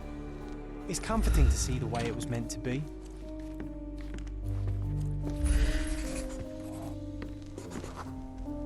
My mother always preferred to spend her rare moments of lucidity with me. That's true. She even stopped Mycroft from joining you. Remember? I do. He didn't show it, but he was upset. I think Mother paid more attention to me because I was younger.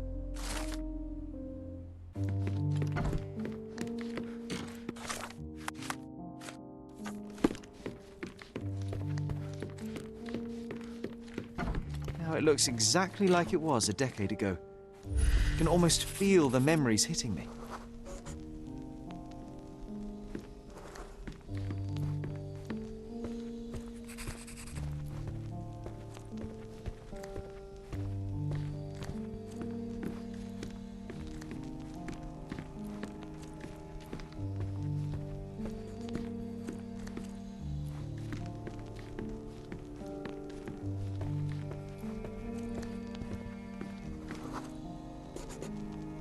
Oh, I remember now. I never liked the way the books were sorted on these shelves. That you didn't. Your brother often struggled to find his reading materials after our visits.